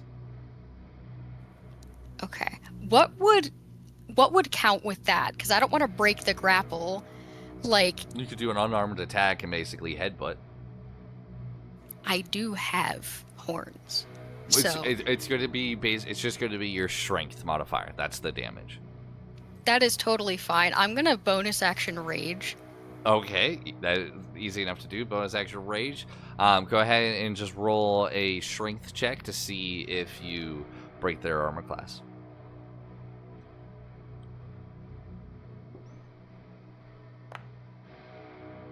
Nope. Unfortunately, you go to headbutt them and you do connect, but like that porcelain almost feels like a rock as you just crack your head on him. Yeah, no. Okay. Yeah, Aspen's just gonna yell, like, I don't know how long I can hold her. Give everything you got. And then I'm gonna end turn. Oh, just let us get in the water. Does he get his piece of meat? Does he get his piece of meat? Does he? Do he? He's kind of pissed. He wants his piece of meat. Are you asking me for permission or what? No, Okay. I'm figuring out what I want to do. Did it update? What the fuck? Why can't I get to his attacks. Hang on. Inventory features. I like that. Oh, here's his attacks. Okay, that was weird. Yeah, fuck it. He's jumping into the water. It takes his full movement to get there, and he's gonna go wailing. Does he get advantage if I'm holding her back? That's or... just for movement. Oh, okay. Restrain gives you the ability. Got you. Okay. Oh, yeah, that hits. Oh, 20. Oh, 17 damage. Smite. Yeah, Smite. he'll add a little schmitey schmoo. Hang on. Where's my schmite button? There's my schmite button. Yeah, do another 12 points of damage, and guess what? He's gonna do it again. Nope, that one sucked. That will be his turn, though. He finally got his little piece of meat. It sounds wrong, but it's fine. Maxwell. Alrighty. First things first. Because screw this person. It's the bonus action, yep. Actually, they're going to go ahead and use a legendary action after Lennis. Start terribly sorry for that, Maxwell. All good. One creature. Aspen. Mm. So one creature within 3 feet. Yeah, can you do that for me? Saving throw. Yeah. I want to You get +3. Thank you. I was about to scroll up to see what the bonus was. It's 3.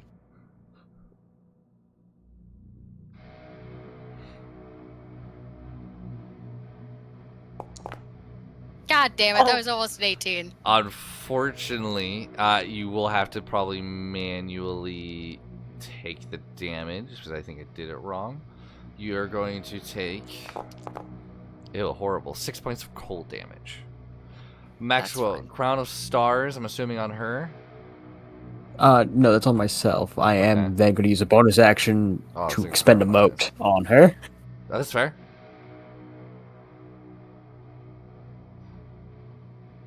Not Lennis. Do not do that to Lennis. Please don't. Please do. I mean, actually, yeah, go for it. Hey, yo! Oh, Yes! shit! Natural 20! Fuck. Oh! Fuck her up. Damn! That's a lot of ones. So many ones. Oh, There's so- also 2 12s in there, though. There it is. That was 3 1s, 2 12s, 1 4, 1 3, 1 10 for 44 points of radiant damage. She felt that.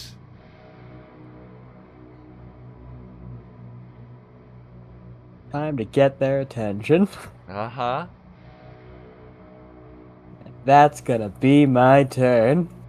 Why are you running away from me? Okay. That's your turn. I'll hit that. Onwin, you're up. Onwin is going to Actually, try something. Actually, terribly sorry, but they are going to use a legendary action, and they're going to teleport away out Damn of your it. grapple. That's some weak ass shit right there. Get Yeah. back and fight me like a man. If they were one. Now, Onwin, your turn. Onwin is going to actually head back towards the brick. Okay. Wherever like- that is. The bricks are like right around this area. Okay. Yeah, she wants to dive down and see if she can, like, basically attack the symbol, see if she can scratch it, scuff it, something, and, like, maybe disrupting it would do something. Okay, unfortunately, you do have difficult terrain. That was 15 feet of movement there. Are you going to use your action or bonus action to go another 15 feet to dash? As I'll say, Yes, to let's- get all the way at the bottom, from swimming there to there, you're going to need to use your boat cutting action and your action to do the double dash to get to it, and the next round you'll be able to try something. Okay, fair enough. Sounds good. That'll be what she does, though. Alrighty. Arabella. Okay. Target. Going to do a wall of fire just behind her. Okay. And Need to place the template for me? yeah. You're facing it towards her, I'm assuming. Yeah. Okay. 6 feet, 20 foot long, 1 foot high, 1 thick. When it appears a creature within its Lennis area. might need to roll something. Within its area. On one side of the wall selected by you, and you cast the spell, it deals 5 each creature that ends its turn. So I'm gonna let you read it again, okay? Remember, on a so it says, when the wall appears, each creature within the area must succeed on its throat. It's not in its area right now, okay? On one side of the wall, selected by you when you cast the spell, deals 5d damage, fire damage to each creature that ends its turn within 10 feet of that side, or inside. If it doesn't end its turn there, it does not take damage. I'm lost. Hold on. So, I have to end my turn where I am right now. If I don't, I take no damage. If you place that okay. marker on me, I immediately take damage. But that also puts the crossfire onto Lennis. Does, you're right. Okay. It's your call. I don't want to kill Lennis. I like Lennis. I'm okay if you kill Lennis. I'm not okay with not. that. Very okay with it. I encourage you. But you know what? Lennis rolls pretty well. I'm gonna take this one time. Okay. I'm gonna move it onto her. Okay, so you're going to then place that here. Yes. Okay, so they need to make a save. You'll be fine, Lennis. I believe in you. Why can't I make the save? Oh, that's weird. I don't know why it's not letting me. That's fine. 16 dex save. Oh, she will fail. So go ahead and roll damage. You can hit it right in the chat card itself, the 5d8. Yes.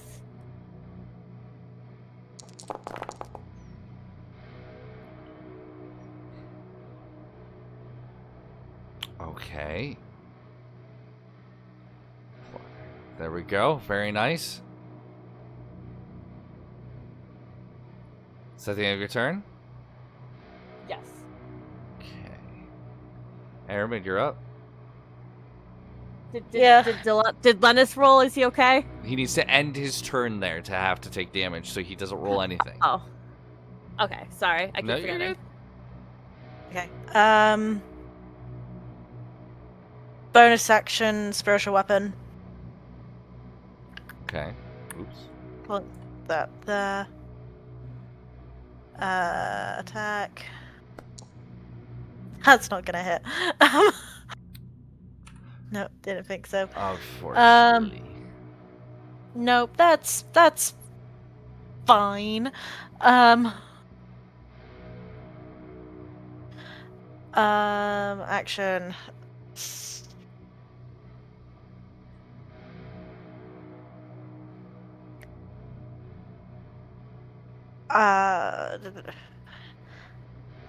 I can move to here, right? You'll be treading water. It's like you're Yeah, right but on the edge. But yes, you can. Cool, because then I'm just gonna hit her with my warhammer. Okay. No, bone cutter. I'm hitting her with bone cutter.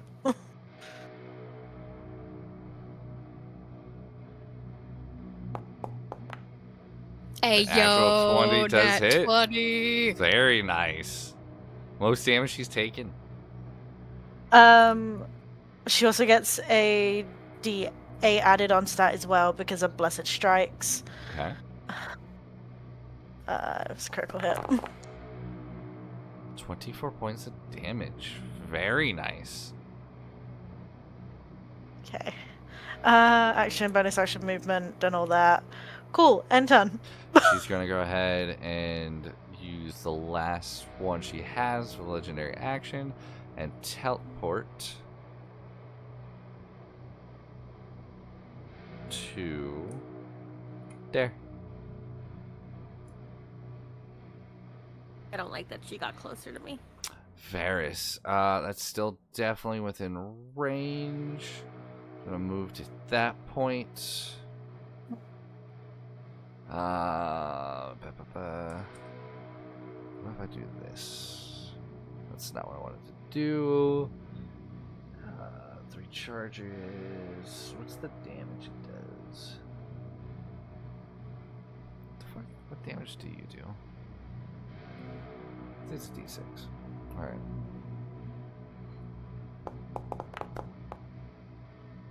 That hits.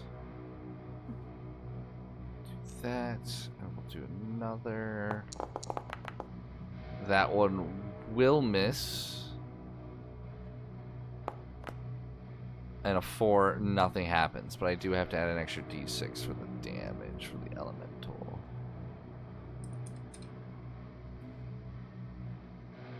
Okay.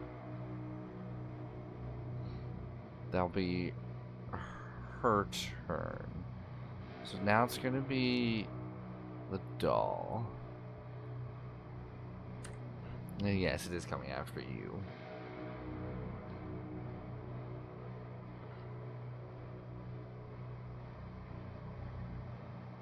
Oh, I couldn't have been doing that. That's fair. Alright.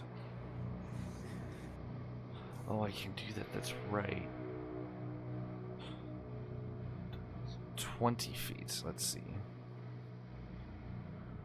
20 feet. 10, 15. Nope, no. Okay. So just Airman and Arabella are going to need to make this check for me. Give me 1 second. You do get it, Aramid, because you're within 10 feet. You get a +3. Oh, I was just realizing I've wrote down the wrong freaking aura. It's alright. Okay, cool. But it's a con save? Yes, it's in the chat. I make that with advantage thanks to the Rocket? Guardian of Nature thing. Arabella, I'm on a new one for you too. You do not get advantage. Oh, you barely sorry. make it. I get the +3 with that. I forgot to add the +3 on. That's fine. Unfortunately, Arabella, you do not. You're going to... You fall unconscious. What's the damage? You don't. You just fall unconscious. You drop to 0 hit points and fall unconscious.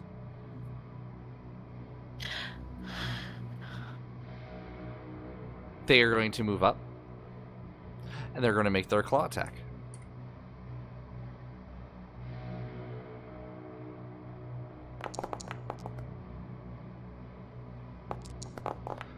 And I gotta double check this from last game. Oh, okay, she's within 30 feet of me, right? She has necrotic resistance. Okay, so it did do damage. It made him unconscious and dropped to 0 hit points. So But the claw has... the claw does, but they're already unconscious, so it doesn't matter on damage-wise.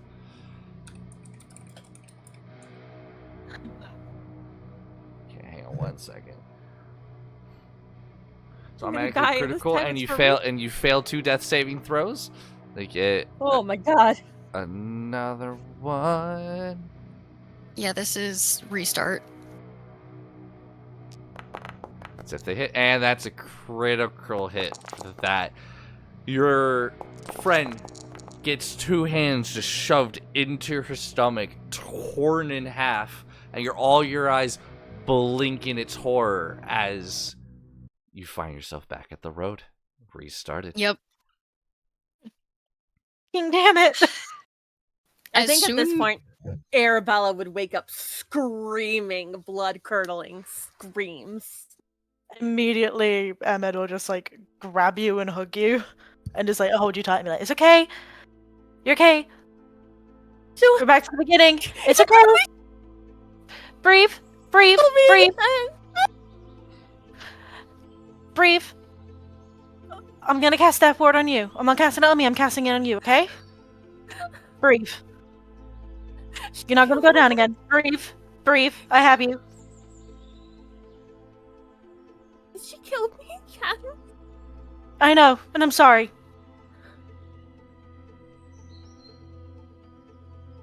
I'm sorry. I'm sorry. And she's just kind of crying into your shoulder, Airhead just shaking visibly. Crying. I'm sorry. But this plan isn't working. While we were underwater, we found some symbols. I didn't get a chance to tell you, but Simple. do you know anything that looks like a sun and then a river and then a basket? And Aspen's gonna direct that both towards Varys and Airmed. Okay. That religion, I'm assuming? It could be religion, it could be history. You get to choose. Varys I is have a doing plus history. 7 in both. Right. Well, I think, hang on. What's the religion? Fuck. Yeah, it's the same thing for both, though they're doing history. Come Ayo. on, Varys. Come on, Varys. Not bad at all. Varys kind of thinks, and I mean, it could be she's like, it could be a number two to things, but like those typical symbols usually involve like a festival of the harvest. Like people will use the sun. You said there was wheat, apples, things of plenty, bounty. And then the river, it's all things from nature. It's all things that you take to nourish you. So it could be a thing of spring. It could be a harvest. It could be a kind of a Thanksgiving of nature. It could be any of those type of things. It could be religious. It could just be a symbol for representing that. Aspen kind of like nods. When Lyra fell into the water, we saw her fallen, and something was pulling her down. It was dark and shadowy. And then she was attached to... He kind of looks at both Maxwell and Onwin as he says this. The chain that I originally saw. And she accepted something from the shadow. And that's why the doll pops up. This is just a inkling. I could be wrong. But I'm guessing this happened because either she really did fall in, or she was made a sacrifice to whatever god that they were praying to, and it didn't like that. So it offered her a way out to get revenge. Kind of like holds his hands up like, I don't know if that's correct, but that's just the feeling that I have.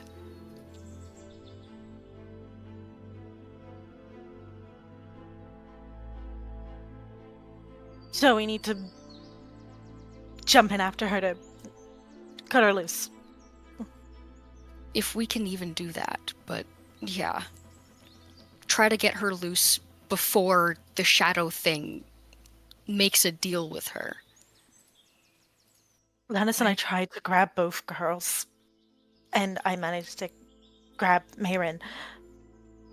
Lyra's a bit slipperier, Hold on. but Mayrin didn't... Okay, you're saying hold on. Like, no, you say slipped. Like, it looks at you like, really? Hold on.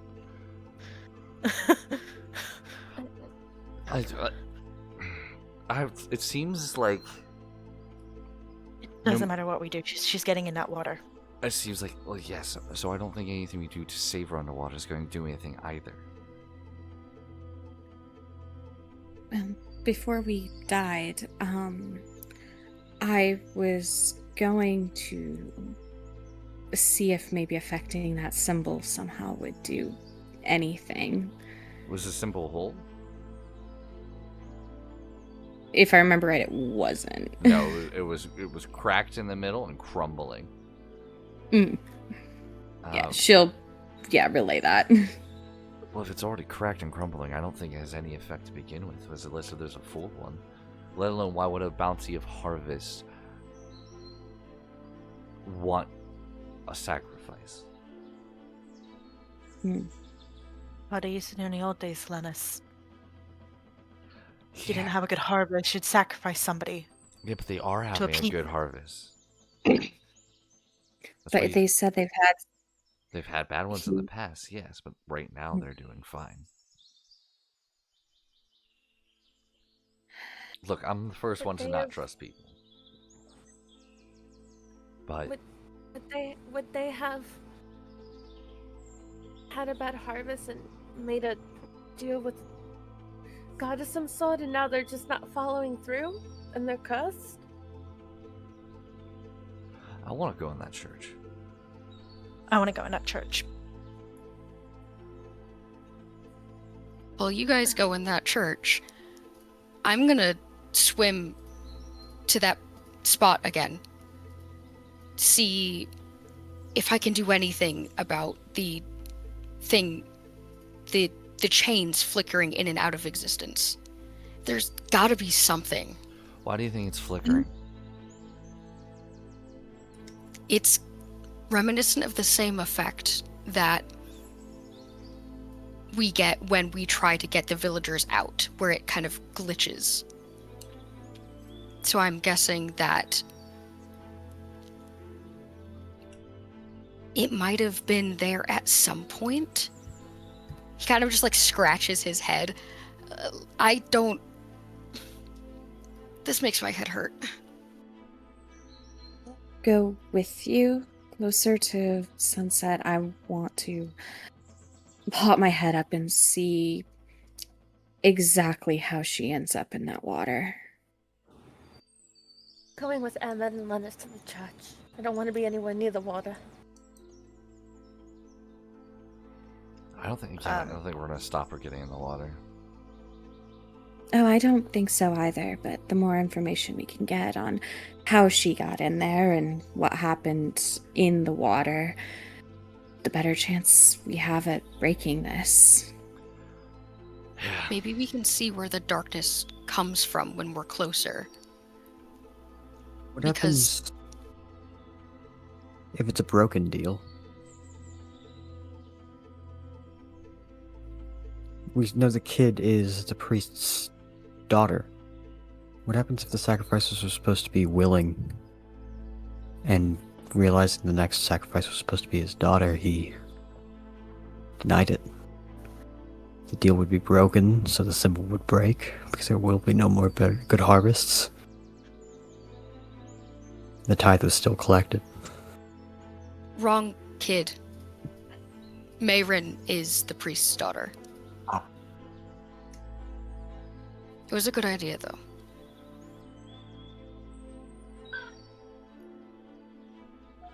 This thing singled Lyra out specifically. Nobody really liked her, from what we can understand. Mayrin was just there because she's one of the only other kids, but when we first see her, she's alone. She only has the doll as a friend. She's alienated. For some reason. Usually, that's how bad deals happen. They pick on the lowest rung. And they give you a bad hand.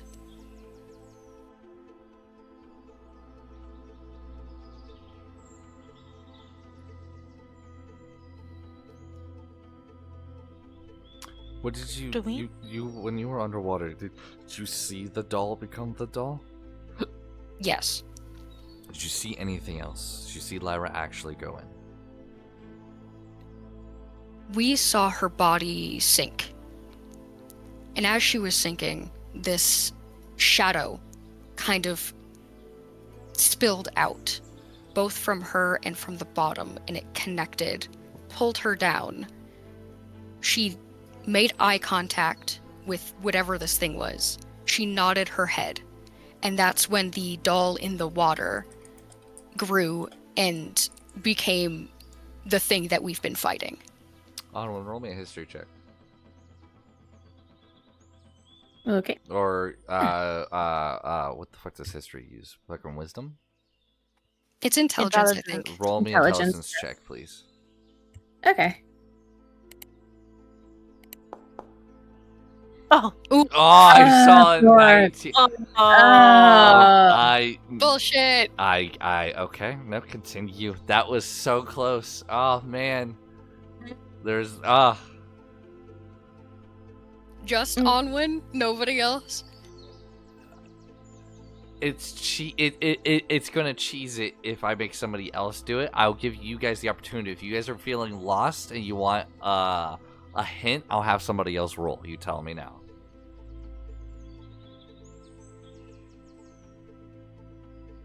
I don't want the hint. I'm thinking it's something to do with the harvest god type of thing because of the symbols that we found.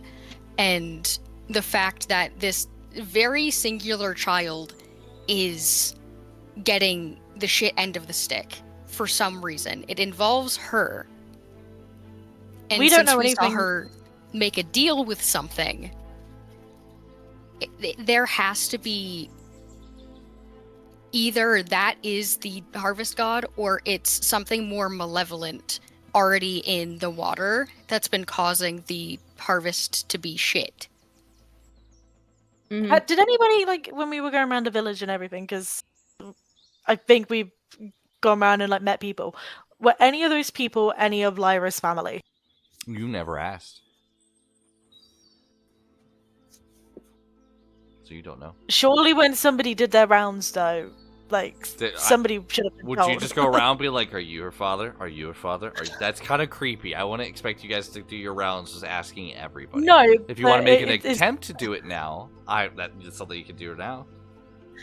No, because I mean, it's obviously we were asking about Lyra's doll, kind of thing. Yeah. So- I kind of. My whole thought process behind that was I thought maybe it had something to do with the doll, but now I don't know. Well, you went around. Who did you go around asking about the doll? You went straight to the kids about the doll. You didn't go around asking Yeah. other people. No, No, I meant like. You guys know what I mean? When I we meant, first is got it- there, we went straight up to the dude, and Max was like, "Hey, is this anyone's doll?" And he was like, "Oh yeah, that's Lyra's doll." But other than that, like, we didn't ask. I had asked. Well, Arabella had asked Lyra Yeah. about the doll because Yep. thinking little kids and dolls usually if there's like a malevolent spirit. Thank you. I was like, am I saying that right? There's a malevolent fucking bad spirit in the doll. Would it have talked to Lyra or anything? And Lyra wasn't giving Arabella answers. Or if she was, it was all very like casual. Like there was nothing that unusual of talking to a doll. Wait, just said something about names. Like, she said, like, the names changed. The name did change, yes. I think we need to start asking about those names and if they're people of the town. Because, for all we know, this could be, if we're going back to the original theory of sacrifices, these could be the previous sacrifices, and they're, like, malevolent energy because of course this thing to, like, start.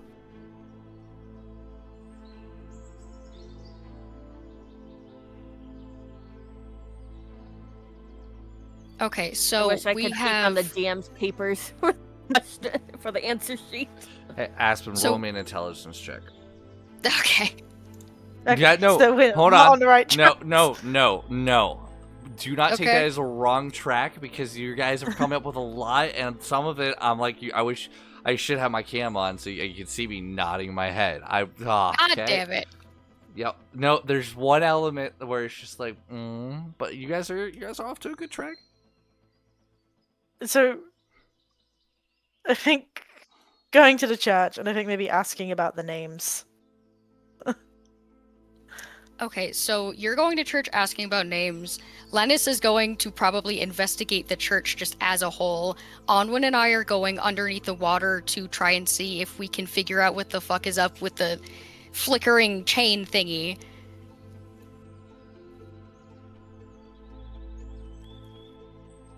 Anybody else have any ideas?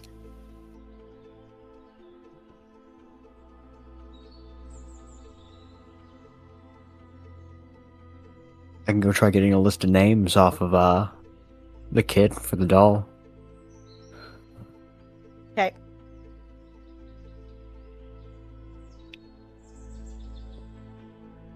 Because she said it was like, did she say Bethany and Elizabeth?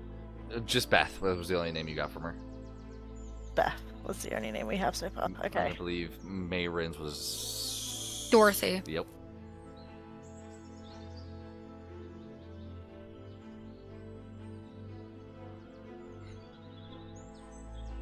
Okay.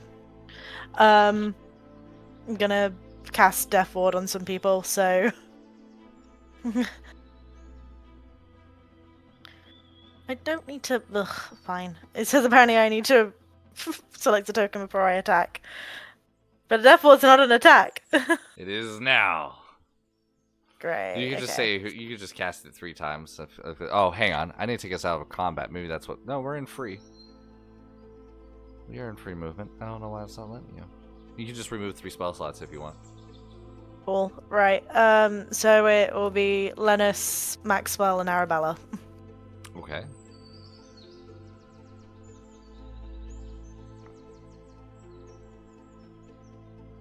Alrighty. Are you all heading in? Yep. Okay. No time like the present. The doll sits in front of you by the tree. Kick it. Leave it. Yeah, I'm leaving it this time. Is that there's 2 people I haven't heard from. We're taking it. I'm taking it at least. Fuck's sake. Aspen, you go to kick it, and Maxwell just comes by and just swipes. He'll give Maxwell a little bit of like a stare down and an angry pout, but he just shakes his head and just walks with a single-minded determination forward. He ain't wasting any fucking time. Okay. As you guys make your way, you smell the crisp apples and apple cider and all the things bountiful as you see an older man waves to all of you, gestures for you to come down. As you go down, he goes, "Oh, welcome! We haven't seen travelers like this in quite some time. Come, enjoy drinking. It's not too far forward. You look like you've traveled from afar. Quite a diverse group at that. Welcome. My name is Ariel. A pleasure." Aspen just Hi. nods and just, I'm gonna go swim in the lake, and just walks right past. He ain't fucking wasted any time or any. This man is going to die. He's not wasting any pageantry. Just straight to the point. I'm glad you make yourself at home. Thank you. Can I interest the rest of you into a drink or food? I would really, really love to actually get a tour of your cathedral. How'd you know we had one? Besides, you've seen it now, but are you an aspiring churchgoer? I'm a cleric myself. Oh, that's fantastic. Who do you serve? The Ancat. The Encats. I believe I might have heard that one in passing in my early travels. I'd be happy to show you around. Let's just kind Please. of steps up next to you, just kind of gives, and I'd be like, "That'd be great if we could do that first, please. We don't like to have a full stomach whenever we tour churches. Thank you." He goes, "Oh, who are you?" He goes, I'm her betrothal. We're trying to find a good church to be. Yeah. Continue. That we are, honey. Dumbass. He may be charismatic. He's not good with people. He's that brooding from afar, like, oh man, look at that person. Like, so confident from afar away. As soon as you talk to him, like, what the fuck? It's a different kind of charisma. There. Oh, well, please, the rest of you, please enjoy. And he kind of looks at a couple of people and he calls out for, Mayra. He kind of calls over this, woman, probably like, a little bit middle-aged. She has a candle, like, wax in her one hand and a wick. You see she's kind of molding. She goes, yes. She goes, please help our guest. I've got a young couple that's looking to maybe use our cathedral at some point. Please show them a good time and give them a plenty to drink and to eat. Our food is their food. Now, please, come. And he Thank you. takes you and Les just puts his arm out, doesn't look at you. You just like see his arms like slowly twitching. I just link my arm for his and goes, "Come on, darling." Just... I fucked up. You just hear her whisper. yeah, because underneath her breath she's going, "Fuck my life." Yeah. Arabella's tagging along. She does not want to be alone near the water, so she's going with them. Maid of honor. Okay. Okay. Aspen's going to the water. You three are going there. Onwin and Maxwell, what are you doing? Onwin was going with Aspen. Okay. Max, what are you doing? I'm gonna go find this kid. Okay. Who would like to go first? I should go with this much. Who wants to start? I guess I'll go first. Why Alright. not? I'm jumping into this fucking lake with my fucking gem of seeing already out. Like, let's fucking go. As you just walk past Ivan and he just goes, "Oh, hi there, Shpoosh." Okay, and then Onwin next. Oh, okay. I guess I'm not fishing today. That's fine. Alrighty. Where you're going back to those slabs, correct? Yes, we're going back to where the flickering like stone is with the chain Mm-hmm. to try and figure that shit out. Oh, okay. So you're not going to the stones. You're guys slightly off from the stones. Okay, that's fine. So you headed your way, and it is no longer flickering. It is there. You can see this large, heavy stone. You can see now, away from the flickering, it was probably maybe like 30, 40 pounds. Like, it's a hefty rock, and you can see someone use like a hammer and nail with a D-ring that just slammed this D-ring to the rock, and there's a chain that basically is probably 7 feet long, and it trails off to nothing. Okay. Aspen looks at Onwin and just points to it. And I don't think he's gonna be able to lift the rock underwater. It'd be a little different. It's underwater is technically easier for certain things, but this is definitely gonna you're gonna need help minimum, if not maybe from another individual. Like between you and Lennis, you probably could. Okay, so then we'll do that next time. So the chain is just kind of like through the D-ring, and the D-ring is just like hammered into the rock. Like no special anything about it. It's just very rough and dirty. Very crude. Yep. Okay. Rush job. Let's see if we can break the rock. Sounds good to me. With what? I've got a great axe. That's kind of the best that I got. I don't have a hammer. Are you going to use the blade to the rock? Because if you go the other way, it's a flat surface, and you have now water interfering with the swing. Yeah, I was thinking of the blade kind of edging it towards where the D-ring is like pounded into the rock, because that's going to be the weakest link right now. So if there's already cracks in there, try to go where those cracks are. Sure. Roll an athletics check with disadvantage because you're underwater.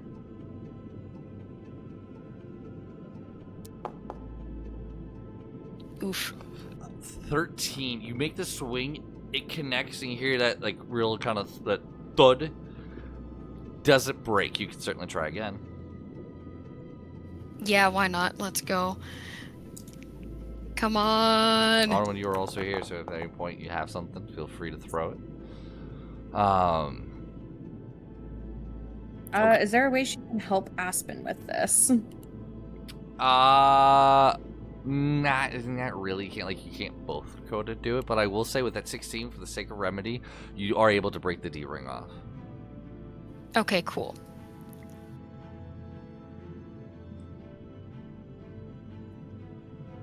Nothing is attached to the chain, right? There's no, like, manacle or anything? Nope, it is just the chain to the D-ring, which now you can slip off the chain from the D-ring. Okay, then yeah, absolutely doing that. Okay. Onwin's gonna start looking along like the wall, kind of trying to get like a better feel of like what it might have been, like if it was a sunken building or something like that. Investigation.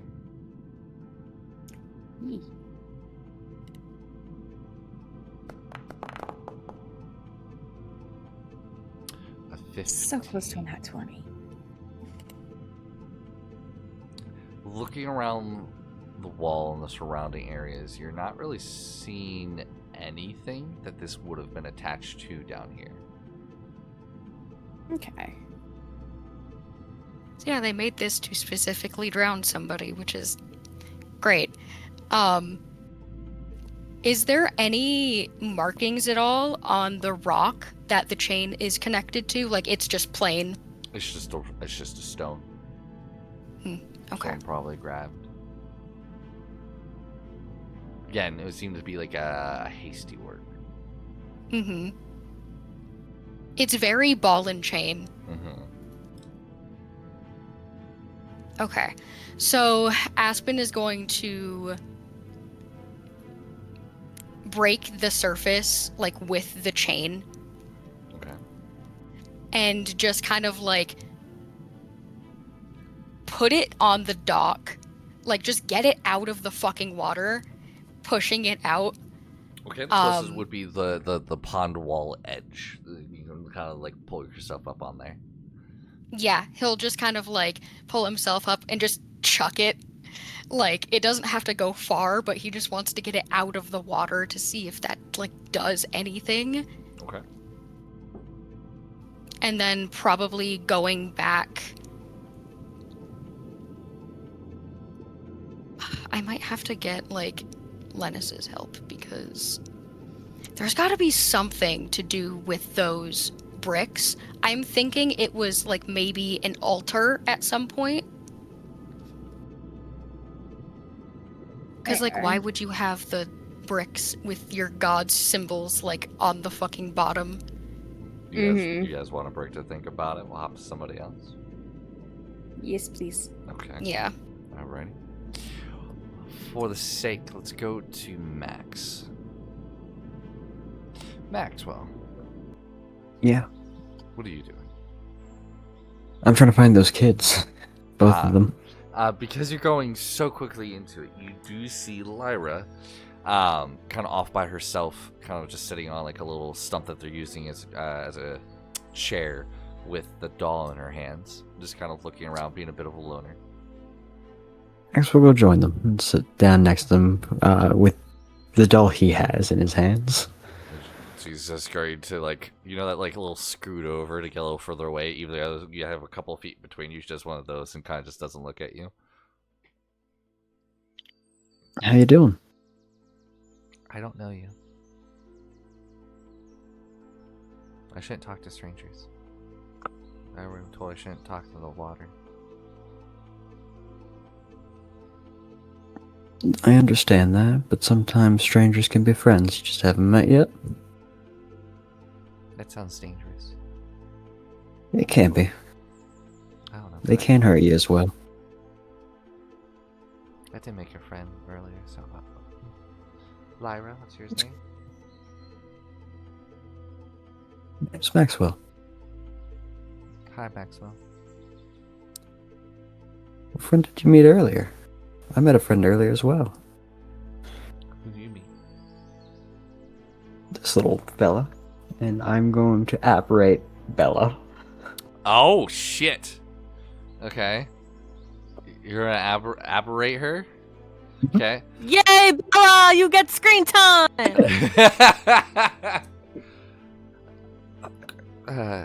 Good evening, Maxwell. Can I help you? Not much. Lyra, that's so cool. Hello. This is Good. Lyra. This is Bella. Bella, this is Lyra. It's a pleasure to meet you, Lyra. It's nice to meet you too, Bella. She's like kind of like scoots a little closer and she's looking at her. As a lovely doll you have there, Lyra. Well, thank you, Bella. It's a cute outfit. Thank you, Bella. Oh, the fucking Lyra words. You're having a conversation with yourself. It's Look, understandable. it's rough. I'm usually pretty good at it. Let's go. She goes. You can see also another logo goes. Oh wow! And Mayrin comes running over. She goes, "Who's that?" This is Bella. It's nice. Hello, I am Bella. I'm Mayrin. This is Dorothy. She brings up her doll, but she doesn't move like you. Well, that's because that is a doll, and I am a sprite. Maxwell is my. I don't want to say owner. Patron? No. And just say friend. Friend? No. I needs to be professional. Needs to be professional. What's the, what you say? She's your patron. She's your familiar. What are you? This is my caster. Customer. Customer. Just say caster, maybe. Yeah, caster. This is my caster, Maxwell. Lyra, let's go play. Oh! I'm sorry. One second. I had a few questions actually, because I actually had a doll quite like yours. This is an odd tradition from where I'm from, if you don't mind.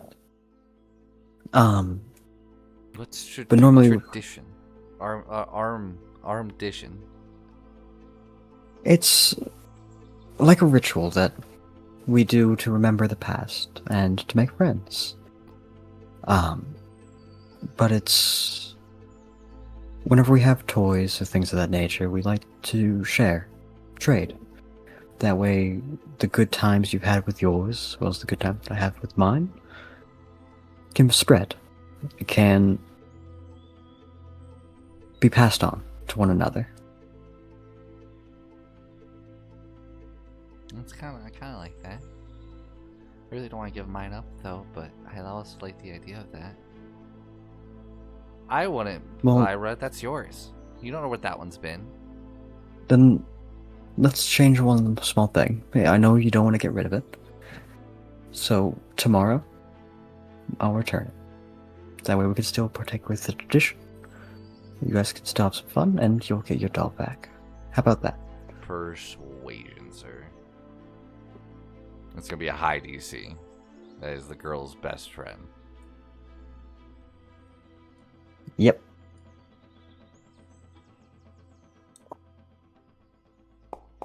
Don't fuck me now. 25. I'm not gonna lie, the DC was a 22. Yes. Oh my god. Oh, It was a high. I told you it was a high DC. Like, yeah, maybe not so much for certain people, like Bards, but 22 is pretty hard. I'll give you that, buddy. Oh, okay. She slowly. Please be nice to Beth. I will treat her like she was my best friend. What's the name of yours? Lily. I knew you were gonna fucking do that.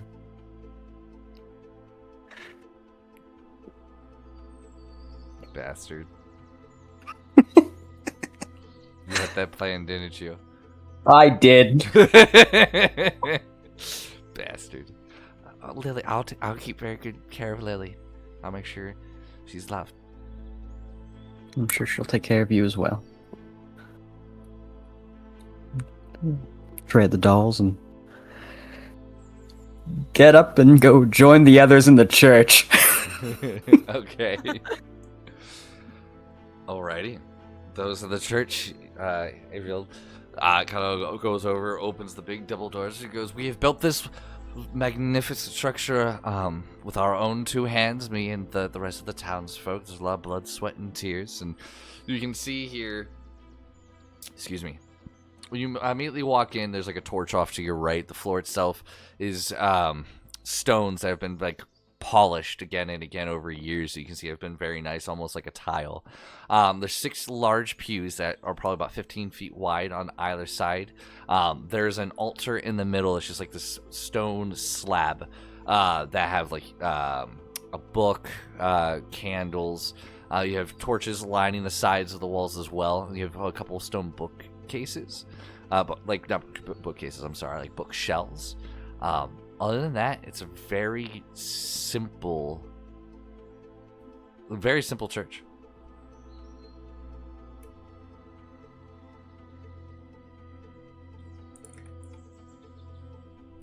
Is this?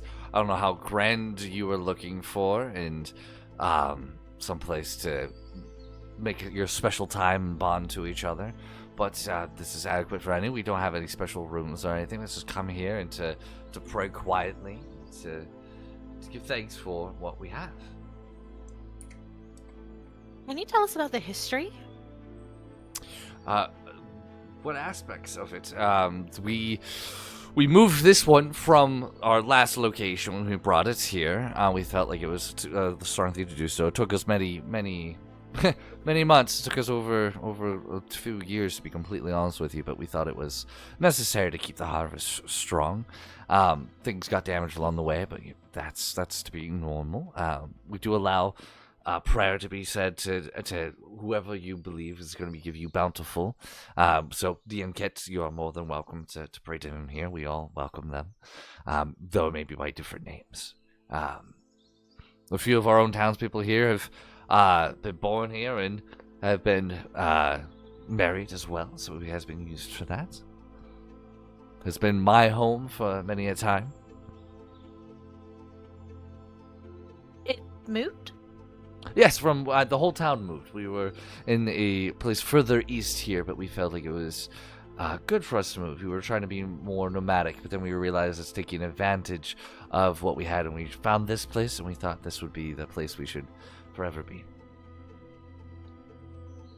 What stopped you being nomadic? And like she's looking around and just walking around as she's talking, so it looks like she's interested in it. It's just general conversation and chit chat. Yeah, Lettuce is not. He's literally just left your arm and is now looking at the walls and fucking.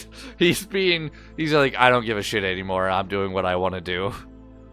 And that's fine, darling. I am being the distraction. He's not very wisdom based, but okay, so he rolled that. Arabella, what are you doing?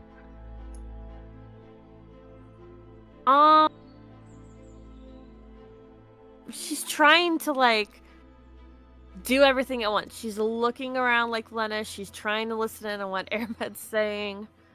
I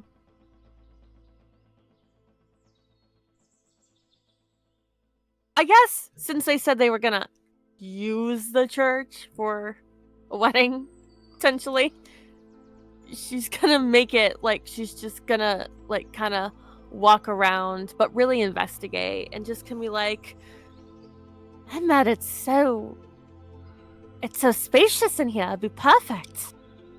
What are you trying to look for? What are you investigating?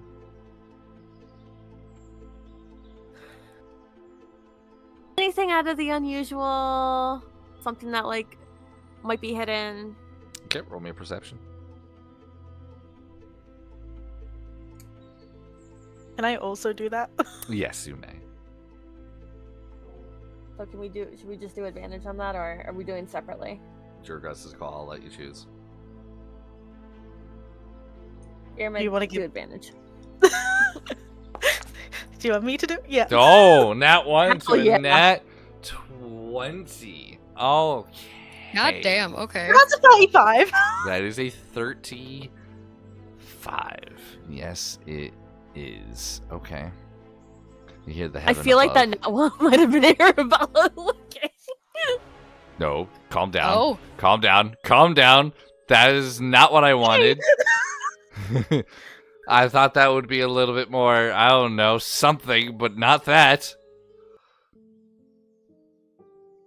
I misclicked, and then I fucking lose the good music I was listening to. Really? Really? No? Yeah, this is fine. Screw it. Alright. Okay. Looking around. You're doing the idle chit chat fine, you know, you're checking out the area, kind of ignoring him entirely, right? What you do notice in the back left, with that 35 perception, you can see a section of the wall was replaced. Slabs, if you will, ranging from different sizes that appear to have been very well repaired. And based off the description that Aspen gave you, there's no symbols here, but they still range to the correct size that he said that was down below under the water. I will say you will also notice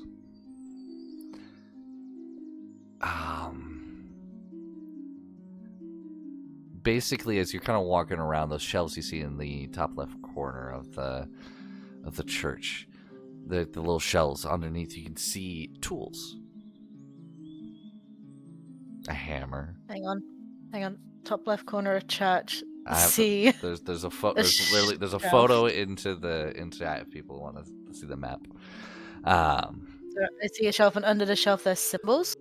There are tools. Oh, okay. A hammer, a chisel, a D-ring, rope, chain. I fucking knew it. You're lucky with that fucking 35. Okay. Is the door shut behind them, or is the door still open? They're both, the doors are closed behind you. Cool. Okay. Arabella's near me, obviously, because she's just give immediate advantage. So both of you would So see I'm it gonna- together, essentially. Yeah, so I would whisper to Arabella, please go stand by the doors, because right now I'm about to interrogate him. I'm assuming because my back is turned to him because I'm looking around the church. I'm going to cast Sending to Lenus so that he can't see.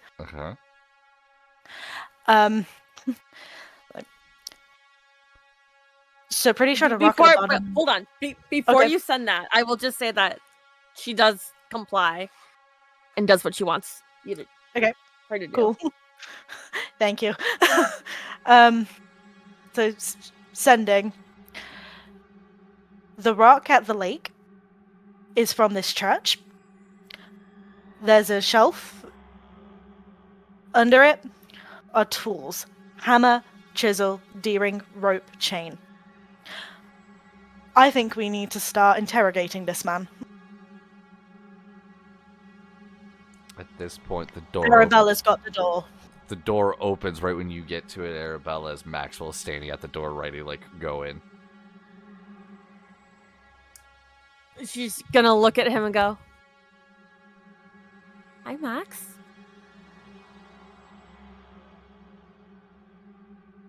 Emmett's gonna turn at the sound of the door opening. What? You see Lettuce turns and looks Go ahead. looks at the door, looks at you, Araben, and looks to him. There's kind of his eyebrows are furrowed a bit and kind of moves over, begins to look at the wall and goes, what is there something particular to look for? We had some repair there. He just kind of holds up a hand, like, shut up, like a finger. Yeah, we're not gonna buy your bullshit. What'd you do to this wall? Max, Go ahead. and why is the stone at the bottom of the lake?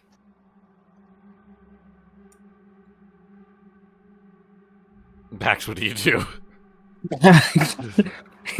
Gonna slowly very close high. the door Are you staying and outside? be on the outside. Okay. Are you holding guard outside? What are you doing? Anybody is approaching, I'm just gonna be like, no, you don't want to be going in there. Like somebody spilled some wine. Okay. It's a mess in there. It's a tripping And and the other just way. to kind of back him up, Arabella's just gonna go, it's really messy in here. It'll take quite a while. Thanks for holding down the house. And closes the door. Okay. What do you mean? Did I stutter? No, but I'm not sure what you're inferring to. I would like to insight. Sure. Go ahead and roll perception. Not perception, insight. That's a 25. 25. That's a 20 for natural 20 for me. No, I'm kidding. You can see a bit of sweat drip down like from his forehead, as you can see he's very uncomfortable. And he goes, "This is my own church. I do not be questioned here. Thank you for coming, but I do not believe this is going to be a good fit for all of you."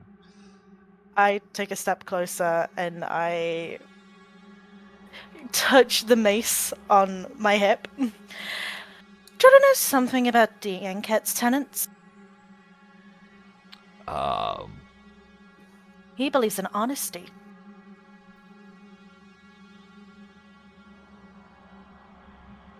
You all of a sudden hear a crack against stone as you just see Les picked up the hammer there. It's just beating the wall.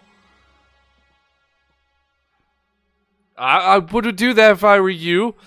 As he's just cracking against it, all of a sudden that you can see it almost shifts, like this block has been slightly moved as he goes in, and he's going to see if he can pull that down real quick.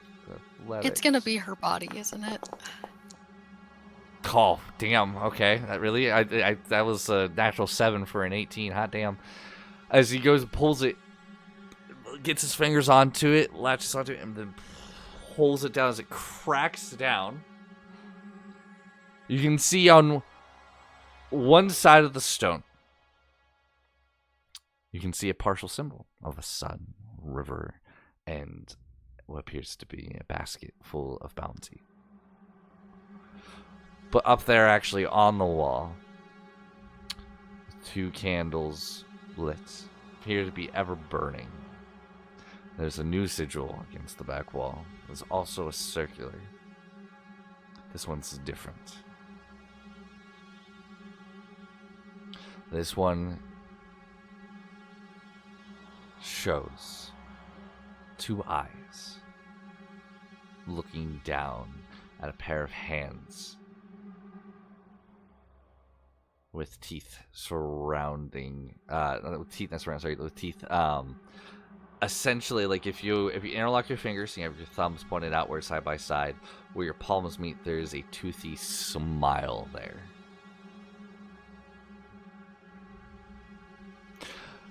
The hell is this? I promise you I didn't know. I was trying to help the town. I didn't realize.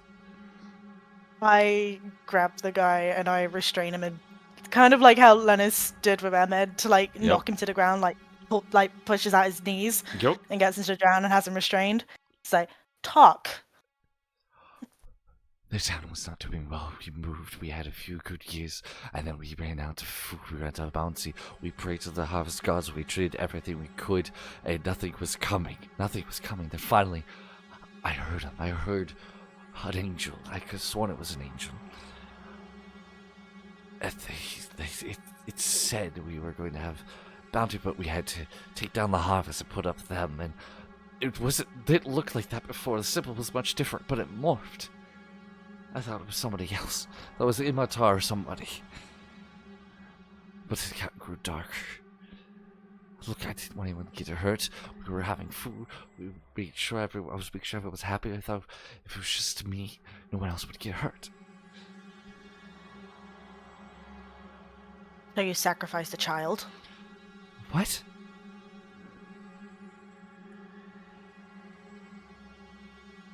What do you mean? She, like, pulls her arm a bit tighter around his neck. Just a little bit. Not as to, like, cut everything off, but just kind of be a bit more... Mhm. It's like, you've caused the death of a child that is being repeated over and over and over again. What do you mean? How do we mean over and over again? You're talking nonsense. Arabella is just gonna call out from where she is and goes, what do you think that means? We've watched this little girl die at least a dozen times the same watery grave. What little girl? What do you mean over and over again? You just got here. Lyra? Does that name ring a bell? I know who Lyra is, yes, but she's alive and well. Not for much longer if you don't talk. So who was the angel? I don't know who the angel is, but it's not an angel. And Lyra's no little girl. Yeah, and if you want to keep her alive, you're gonna help us. I don't... Lyra does... I don't know what Lyra even is. We thought she was an orphan, we took her in, but then she starts hearing voices, starts talking to things. She's no child, I don't know what she is.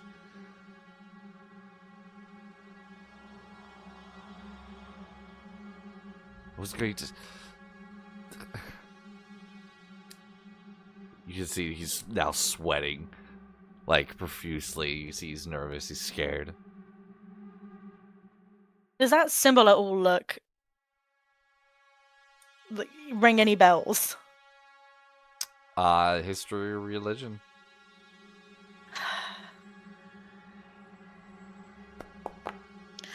Okay, 25. 25. None. I'm guessing he made a deal with the devil. That is no holy symbol. I know, I told you it morphed. It didn't look like that before. Look, I had the best intentions for my people. I thought I was doing something right, and unfortunately, I did wrong. I did intentionally. You have to believe me. So how did that rock get to the bottom of the lake? I was told that I need to replace the harvest to be able to bring it back. So without the people knowing, I redid the remodeling. I took out the harvest, I threw it at the bottom of the pond, and I built this one. Arabella just laughs.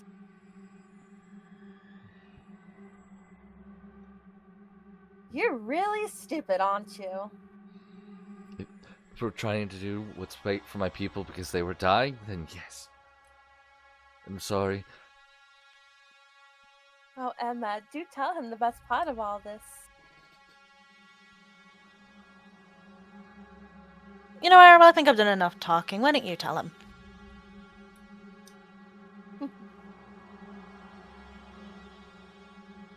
The best part about this is everything that you did can be undone. And every time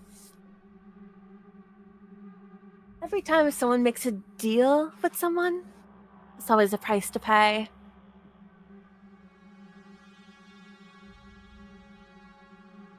So you might have thought you were doing well. You might have thought you were the hero of the town to save the harvest and everyone else, but unfortunately, you're no hero. Far from it.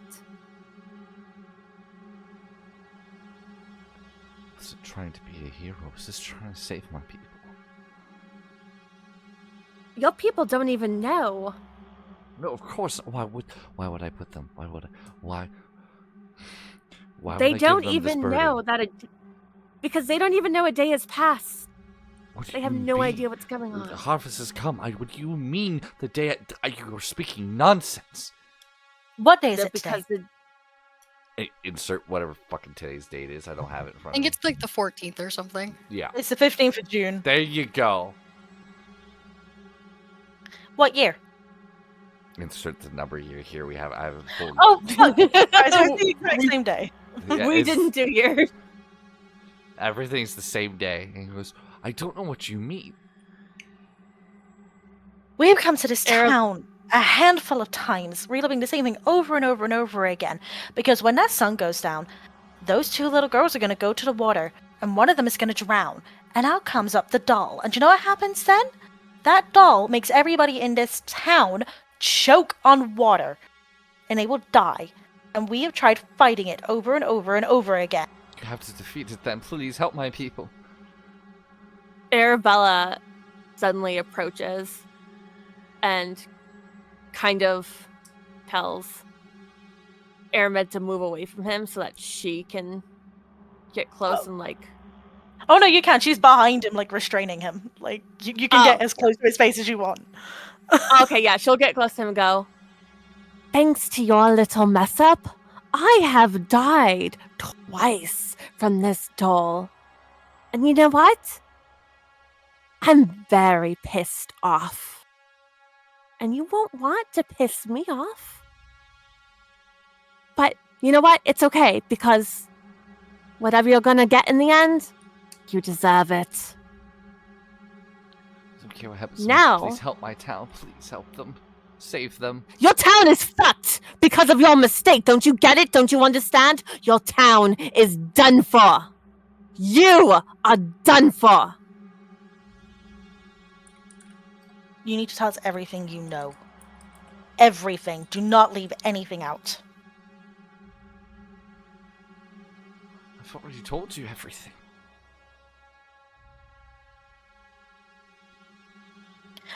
Okay, I look over to Lennis. His arms are kind of folded, kind of watching what's going down right now.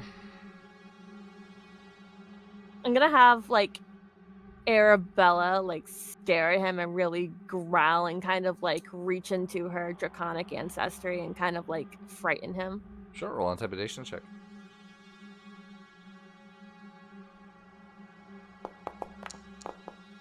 Nice. 21 for intimidation. I mean, he looks scared shitless. He has no idea what you guys are talking about on the day in, day out. But you can kind of see like the reddish scales begin to morph up to your skin, just giving that ever so slight draconic spirit in you.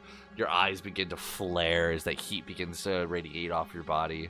Ermin looking at Lennis. I feel like there's something else he's not telling us, but I don't know if we're getting it here. At least we know what we're dealing with. We just have to figure out what it wants.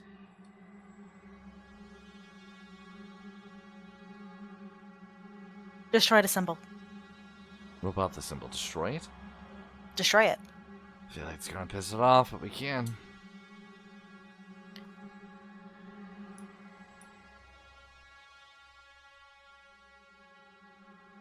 Alright.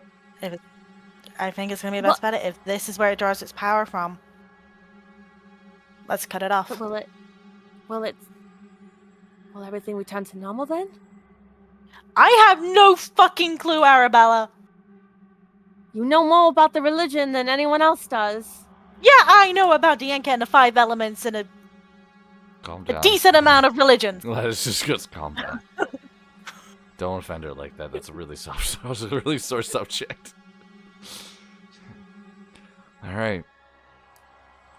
Takes the hammer, just crushes it into, basically just into rubble. Nothing happens.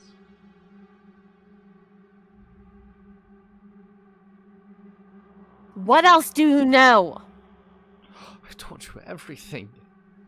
Where did this No, symbol appear to you? you're holding your tongue. What else do you want to know? I don't know what it is. Where did it appear to you? I was praying and I heard it. Came to me in a voice. Years ago. Yeah, but where were you? Were you my in the ch- church? Were you by the Yes. river? I was at the church. Right here.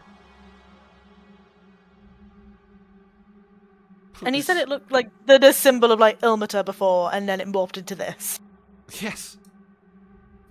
No, that was Does me it asking have a you out of name? character. Oh, yeah, no, basically, yeah, like, it had parts of Immatar that he thought it, like, could have been him, but it morphed into this.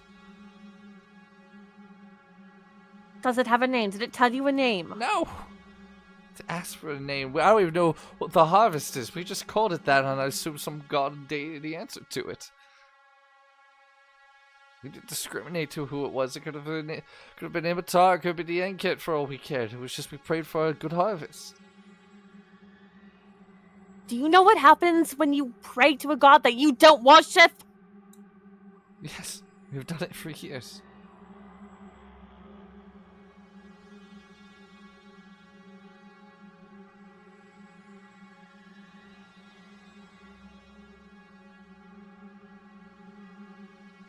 And I might keep going, and she'll step away, trying to calm her temper because it's overheating fast.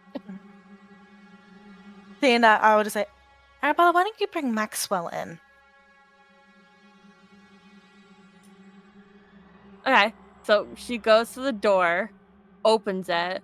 Maxwell would see like her red scales and her just like flaring up, and goes, "Go to the idiot at the front. I'm done." Okay. And we'll just kind of push Maxwell in and close the door, and like slams it. Hey, Maxwell, so this guy here decided that he was going to make a deal. Spoke to him. I wasn't sure if it was an angel or not. And when everything started to like go good and the harvest was good again, because the reason he made the deal was because it was bad, a symbol that was similar to Ilmater came up, and then it morphed into that. All right. I mean, Lennis has just destroyed it, but I don't know if you know anything about that symbol, but I am drawing a blank. So does that mean the stone in the water is... From this church, yeah. Because the oh so kind angel said to him, "You need to get rid of the harvest god and make room for me." But what I don't understand is why there is a chain in it and a D-link. So surely somebody had to be sacrificed. So who was it? I haven't sacrificed anybody. I would like to insight that. You most certainly can. Oh, fuck me. It's all like you're so angry. You're not sure if you're just not believing anything he says or if he's telling the truth. I'm gonna tighten my arm just a little bit more. Please help. It looks to you, Maxwell. You can see tears coming down his Loosen eyes. it a bit. I loosen it a little bit to let him talk. Please help me, sir.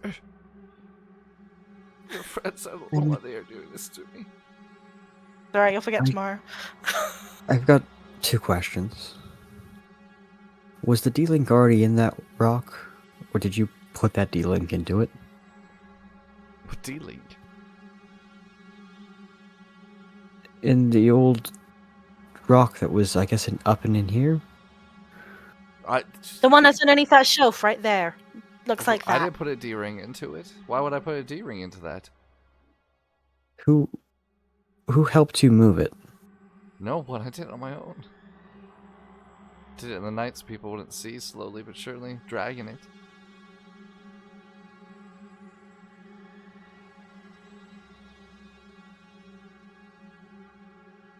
Alright. Do you have any rope? I do. Well, first things first, I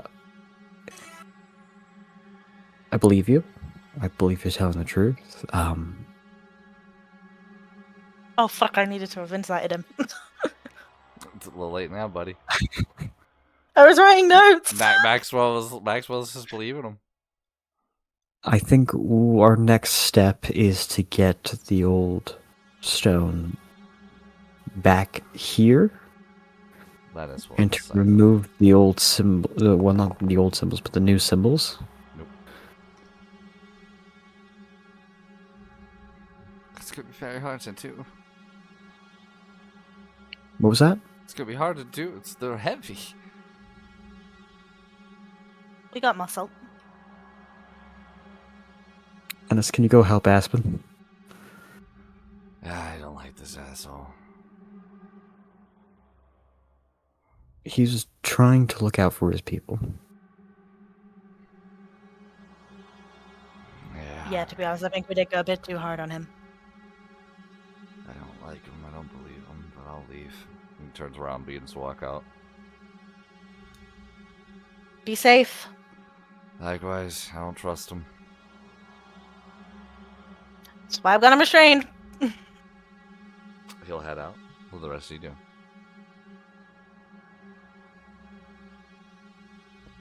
I am Max- now taking every cue from Max.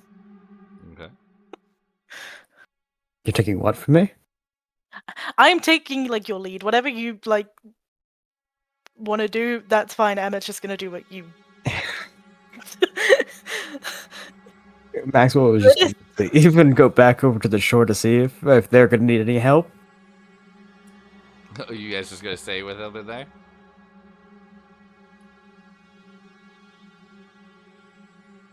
Okay, what you're gonna do is you're gonna come with us to the lake. You're not gonna make a scene. You're not gonna shout for anything. Understood? Yeah, that's fine. Okay, up you get. And like we'll literally like pull him up, and I will link his arm through mine, but to the point where it's like I am holding onto him so he can't move. I see the picture. So it looks to everybody else as if we're just walking and having a wonderful time, kind of thing. But my arm is like linked in his arm, and my other arm is like on his, so he can't move anywhere, even if he tried.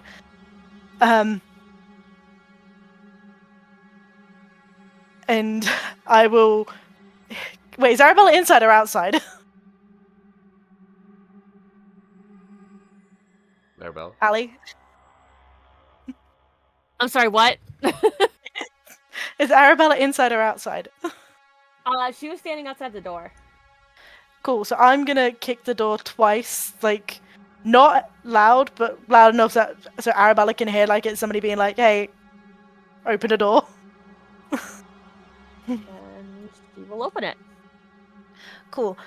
And Ed's gonna be like, oh, it was such a lovely church. Thank you for showing me around. You said something about the lake. Let's go there. Yes, he tries to dab his forehead. And I'm going to say, because it is a time, we're going to leave the session at that mark. After interrogating the priest, heading to the lake where two of your members were already searching for what else could be down there. So with that, we're going to bid our lovely chat adieu. Thank you for everybody who was watching. Thank you to my lovely and fantastic players. Please join us next week at 7 p.m. We may start a little early next week as I have some work things come up. So if you see us pop up a little earlier around 6:30, that may happen. It might be 7. I'm not entirely sure. Bear with us for these technical difficulties. But with that, thank you all very much, and we will see you next week. Bye-bye. Bye-bye. Bye. Bye.